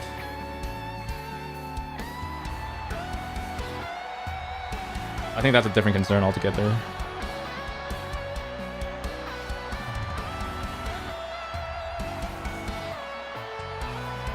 Always license it. Yeah, no, I think I generally agree with you that they'll generally still license everything, I think. Looking on it. I think people generally will still do it. Since, especially like, I think there might be a transitionary phase where they don't. Whereas like, they're shifting towards all EV. I think there's some companies that will be like, okay, let's not let people compare our old, more exciting cars with the new cars. But I think in the world where like after another year or a couple of years after that transition, they're gonna be like, oh, it's gonna be purely historical. People are gonna understand that you can't buy these cars, or we can't produce cars like the old ones anymore. So we'll go back to licensing. So like the only like real sort of issue is that transitionary period. How many manufacturers come to the same conclusion of like, we want people to buy our EVs now, so we'll stop licensing this for now. Where they like actually legitimately think that there's some issue with the sales potentially. But a couple of more years after, then they'll realize, okay, then people will know. What platform to play on? New to the stream, welcome Dylan. Oh, and if Sam, if you don't, I think I said hi, right? Legacy is great because you can overcharge fuel prices. True. Lol. Yeah, but like all the gas stations will be converted away. No. There's not enough people that want gas.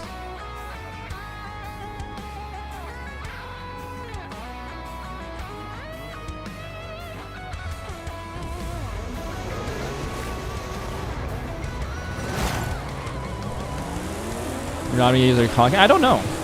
Right now we're seeing like a slowdown in EV and stuff like that, especially since the president decided to just pull everything, go back to sponsoring coal and all that stuff, and that's a whole different discussion. Pull all like subsidies on EV production, so everything slowed down. But I don't know how many years from now specifically. I just know that there's gonna be that period, you know what I mean? I'm more talking about like theoretically like in periods, not like exactly like years from now.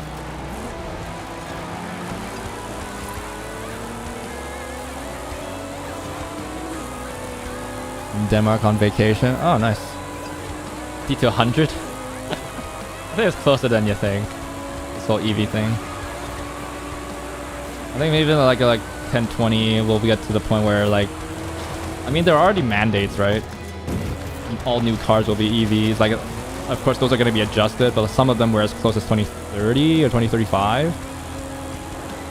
Of course, those are going to go to like 2040, 2050, more than likely at this point, because everybody's pulled out of EV development, basically. Apart from some manufacturers like Hyundai and stuff like that that are like all in on it.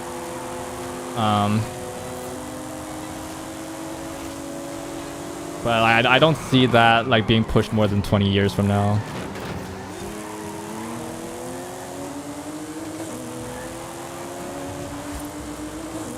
Plus cars are gonna generally getting more expensive anyway, so then it gets to a point where like even gas cars aren't gonna be cheaper to buy than EVs.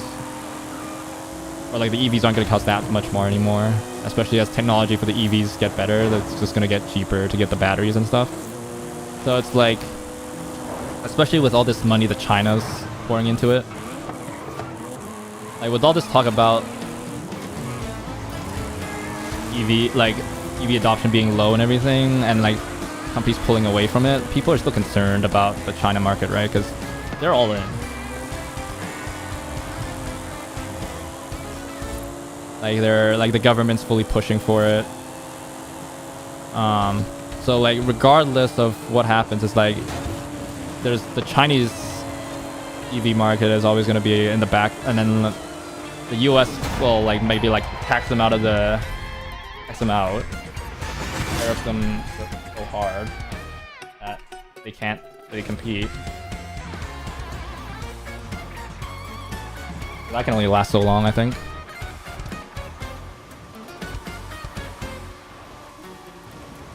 Electric cars like Tesla, for example, but I just gonna catch on fire. Yeah, I mean, there's a safety concern for sure. Reduce our heating use in winter because we don't have enough electricity capacity.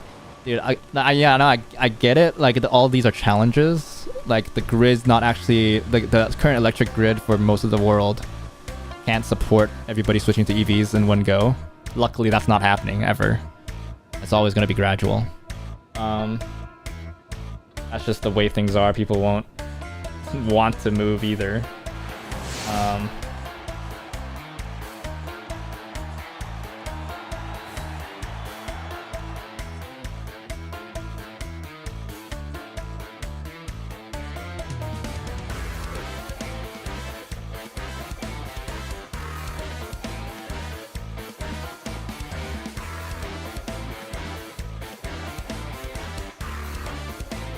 Even if there are cars that will be available. Let's take a gig along. I feel like gas cars are better than electric. Yeah, that could be said. I think of course we're biased here. If you're on this stream, you're biased towards gas cars, I think. I think unfortunately, as the hobby, as cars get more expensive and people are priced out of like coming into cars as a hobby, electric cars are better for non-car people. There's just no way that of course there's like apart from price.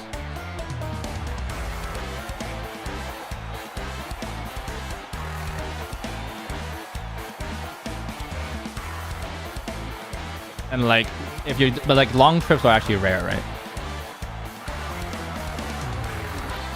Like long trips aren't the norm. Plus, even on long trips, I think it's only a matter of time before like Tesla infrastructure or like charging infrastructure catches up.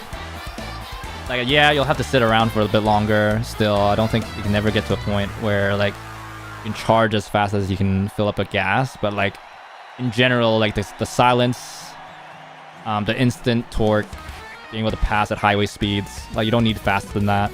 Like the regular folk, like yeah, you'll have a weight penalty, but like you're not, gunning it through the mountains if you're a regular guy that doesn't really care about driving or driving dynamics. It's hard to argue against the EV just being a better car for those people, and those are what 80-90% of the people, unfortunately. And even people that currently drive, performance cars are like more than likely just like showing off. They don't even drive those hard, right? Like how many GT3 RS owners are actually buying them and actually going to the track and actually like flogging it, maybe in the mount, even like not at the track, even like just going on mountain roads to enjoy it, you know? Like how many people are actually doing that? You know what I mean?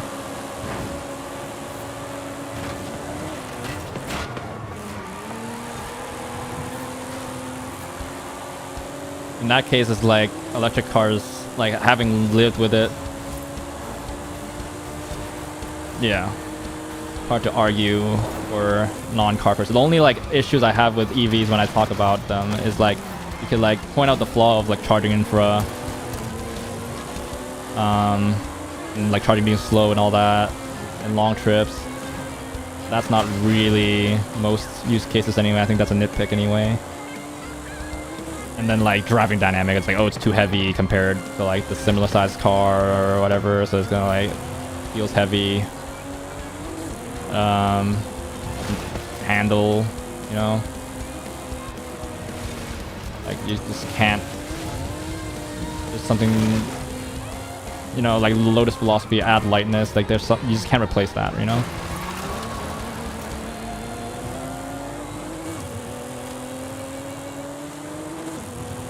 But yeah, I don't know.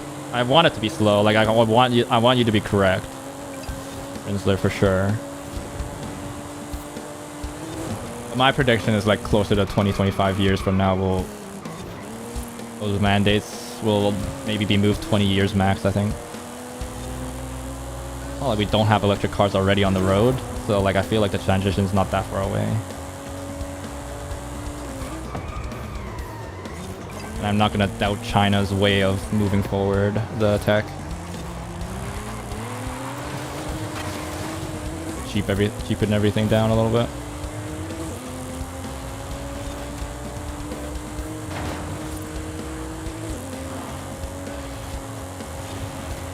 And that's just to say that people will still be driving themselves with all this like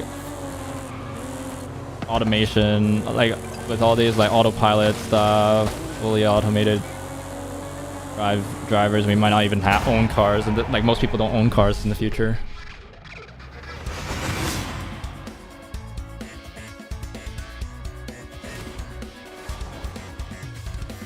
Won't be forced to drive them. Oh, that's really, I think that's really optimistic for you. I think it's gonna be, I think even if you're not forced to in the sense that it'll be the only things available, I think financially that will be the only car that you'll be able to drive.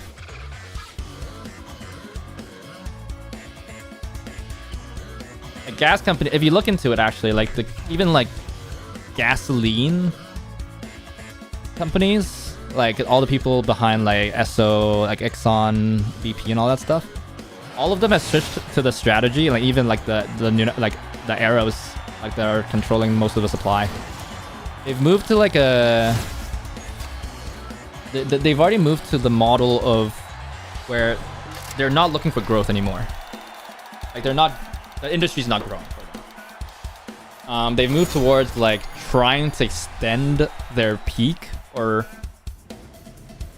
more looking right now to like extend what they have. So they're like limiting supply to keep the prices slightly high. They're gonna slowly pull back and stuff like that, and like that's a legit strategy. People already looked into it. I think there's a good video I found. People doing that. Work time. All right, see ya, Min Q. Thanks for playing. GG's. So like, if the people selling you the gas is pulling back, I don't know where, like, even if you could buy the car, you know what I mean? You'll be giga wealthy by then. Will flex your extreme fuel consumption cars. Yeah, I mean, I don't know. Like they're pulling back, and then like there's research for like, I think Porsche sponsoring it, where like you're doing like carbon neutral fuel, where you capture the carbon dioxide and synthesize it. That's gonna be costing like crazy amounts. So yeah, you might get to a point where you could buy like, you know, fuel on Amazon. I think that's gonna be like the case for you specifically, where like you could like keep an old car alive, and then you'll have to buy fuel off Amazon, or something, because all the gas stations will be gone, and there'll be just like EV charge points or something. Catch on fire, which is safety hazard. Again, I don't doubt the safety hazard, but I don't think that's a consideration for why people would switch.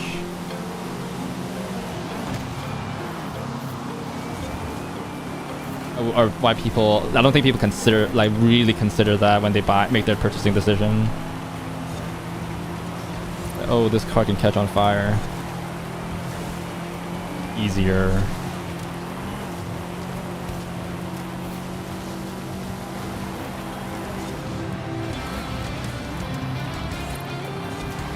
And like, if the governments were concerned, then they would have cited safety concerns already.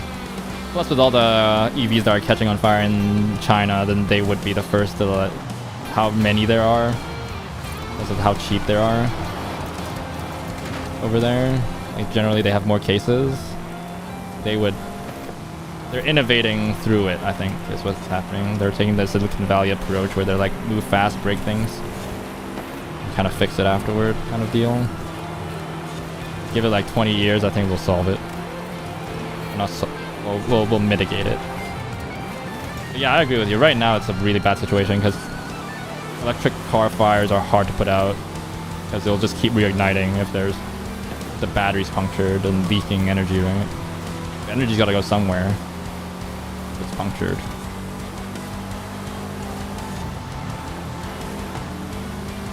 I'm sure at that point, like, the EU or something is going to put some type of mandate down to make sure that cars can't, like, they must be tested at some point, like, at some way to make sure that it doesn't catch on fire as easily or something, or like, even if it does, that the fire doesn't last ages. I have to buy petrol rig all for myself. Yeah, just like freaking mine it in your backyard. Buy a piece of land that you find oil at and just like do everything yourself. Sell it to your neighbors for premium. At that point, then you're just becoming an oil company, though. I think if the demand's there, I think you'll have competition. I doubt there is, though.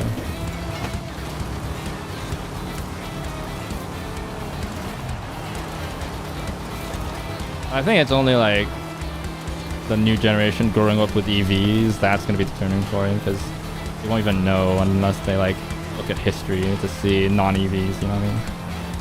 Kind of the same vibe as, like, you know, I think like I saw this thing online before where people like asked generations of people, like asked like a wide age range of people what they think to make the symbol for a phone.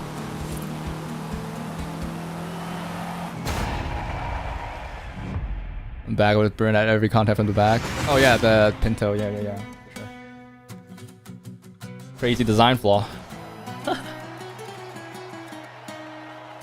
it's the Ford Pinto, I think it's the Ford. Yeah. It had the fuel tank in the back that was easily punctured, and then like because of like, I think it was like the fuel tank was positioned over the exhaust or something, that if it ever got punctured from a rear end collision, then it would like drip onto the hot exhaust or something and then immediately ignite.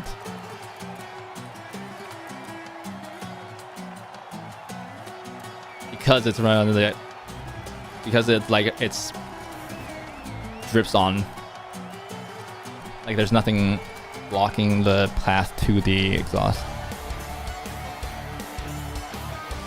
or something like that.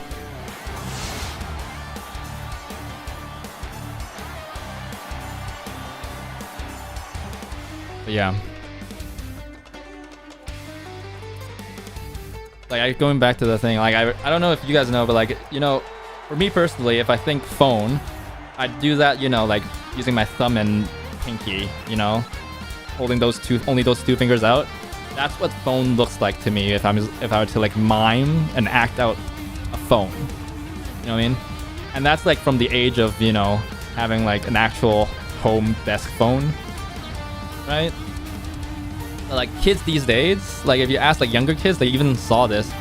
They like literally hold out their whole palm, like straight, their whole hand, because all they know about is a smartphone. So just to them, phones are a slab.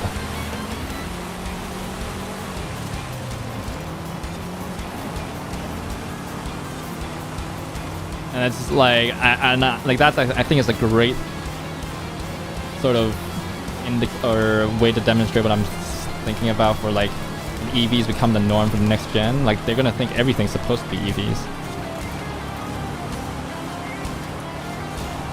and they won't even think about it. Like,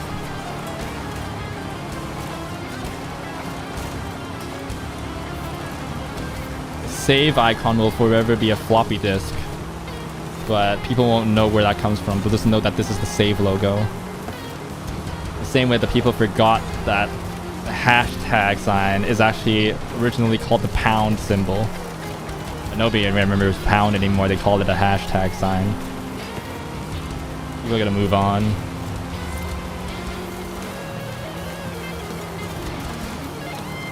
And I legitimately don't know where the car community goes. It's gonna be an interesting time. Maybe it's just gonna be like people putting LEDs everywhere or something. And you can't. Or like after you finish suspension, you know, wheels. That's most of it. You can't do any exhaust. You can't do like light engine modifications because, you know, it's a motor.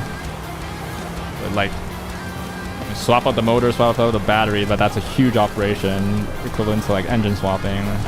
That's not gonna be accessible for most people for modding. And then what are we gonna do? I think we're already seeing a bit of it though. It's like people going into like a lot of wrapping and like making the car visually different. Like how many people wrap their Teslas, I think it's a clear sign that's where things are headed in that direction. To individualize, it's no longer to like the car performance wise to drive well or anything anymore so much, because they run out of ways to do that pretty quick. I think like the rap game might be like the next great frontier or whatever. The racing and driving games will become so realistic we will never miss it. True. With like VR and stuff. Yeah, I mean like that's the saving grace for us folk that will always yearn for back in the day. And maybe try to get our kids. We had to do our part to get our kids into it. Like have them play games with them, play racing games with them, like expose them and keep them. It's like, oh, cars used to sound like this. It used to be emotive.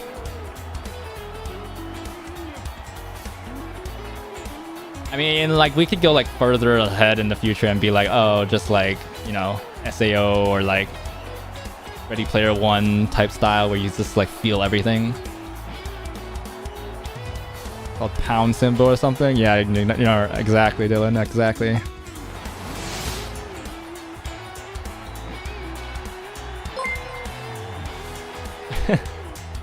Hey, thanks for the follow, Dylan. 5442434. Appreciate it, my dude. Hope you enjoy the stream as much as I enjoy streaming it. Welcome.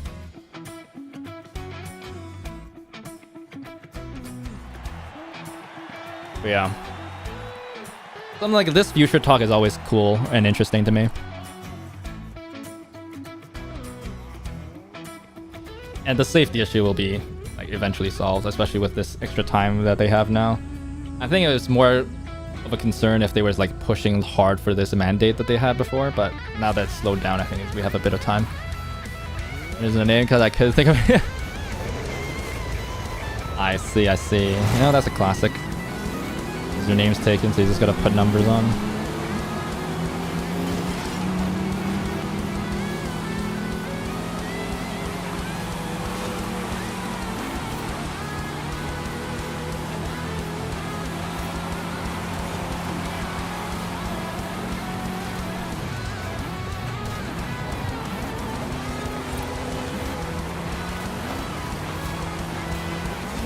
I didn't even need to slow down that much for that corner.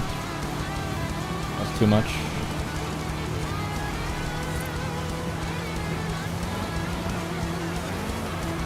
Yeah, I think you can only speculate so much. There's no. Hey, I'm just. What is it? What's that word I'm trying to say? Cautiously optimistic, kind of. Not even that, I'm like kind of dreading it. But like, it's gonna come anyway. Cautiously hopeful about the future of the automotive industry and cars as a hobby in general. Not even cautiously optimistic, because I don't think it's not that optimistic about it. But it'll develop. Whether it's developing into something that I'll like, I don't think so, but we can only watch on our hands now.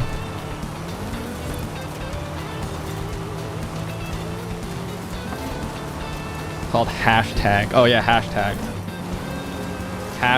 Pound was the original name of this thing as the hashtags, yeah. Everybody thinks they're hashtags. They didn't have the term selfie, but that didn't replace any terms really.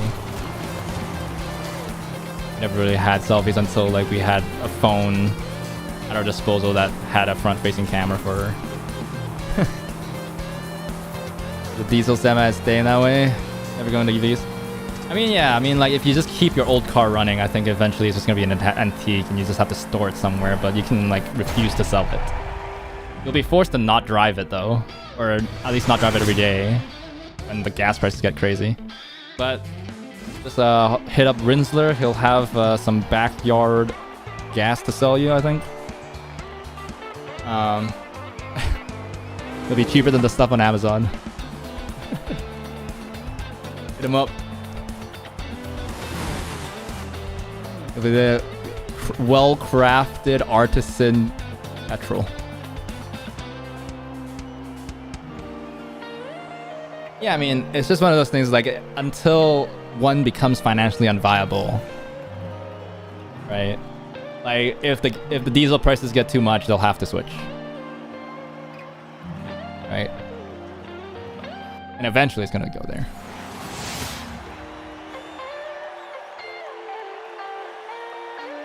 He's gonna hate that. Yeah, I mean, we're gonna all hate that. I'm not saying I'm looking forward to the EV revolution. I don't like it at all. Also, I wish I was born a bit earlier, so I wasn't hit so hard by inflation, so I could still afford some of these exotic cars I want to buy. GG's. Alright. That's also gonna be it for me, actually. That was the last race for me. I don't really want to do an S1 cross country at the moment, because of the electric Mustang.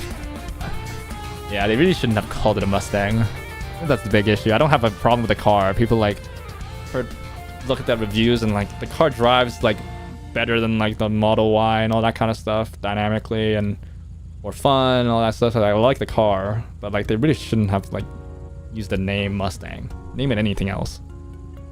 Same thing with like this car companies trying to use old names for crossovers. Like what, Mitsubishi Eclipse is a crossover now. Yeah, they just use the wrong name, honestly. Just don't call it a Mustang. As the issue is not that they made that car. The car itself is not a problem. The naming is the problem. Like if it wasn't called a Mustang, then you wouldn't have the assumption, right? Same thing with like the electric Charger or something. Yeah, it's not good. Just like go full hog into like the EV revolution and do what Hyundai did with the Ioniq 5N. Like just fully own it as its own thing. Because that's a nice car to drive and like people don't have a problem with it because it's not using a legacy nameplate. You know? Anyway, that's gonna be it. Thanks everyone for watching. Hope you guys have a great rest of the day, night, morning, afternoon, wherever you guys are from. Just have a great day in general.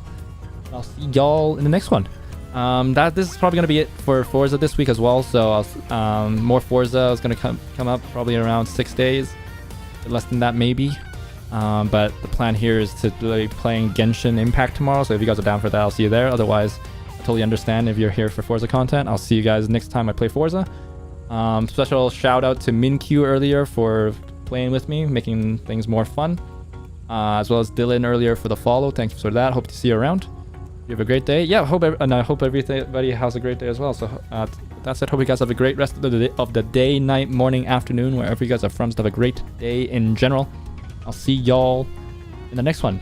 Hope everybody continues to have a great rest of the week. Take care, stay safe, all good stuff. Love you guys. You guys really made this an enjoyable experience. I love talking about this. This is like quick little like side note. I don't know, nobody's gonna be here, but this is legitimately what I wanted when I was like wanting to like start streaming, is to like where we can have like conversations, kind of like a podcast type stuff with the game in the background, like talking about like EV future or like whatever current situation in the world and all that. Any odd topics about like food or whatever.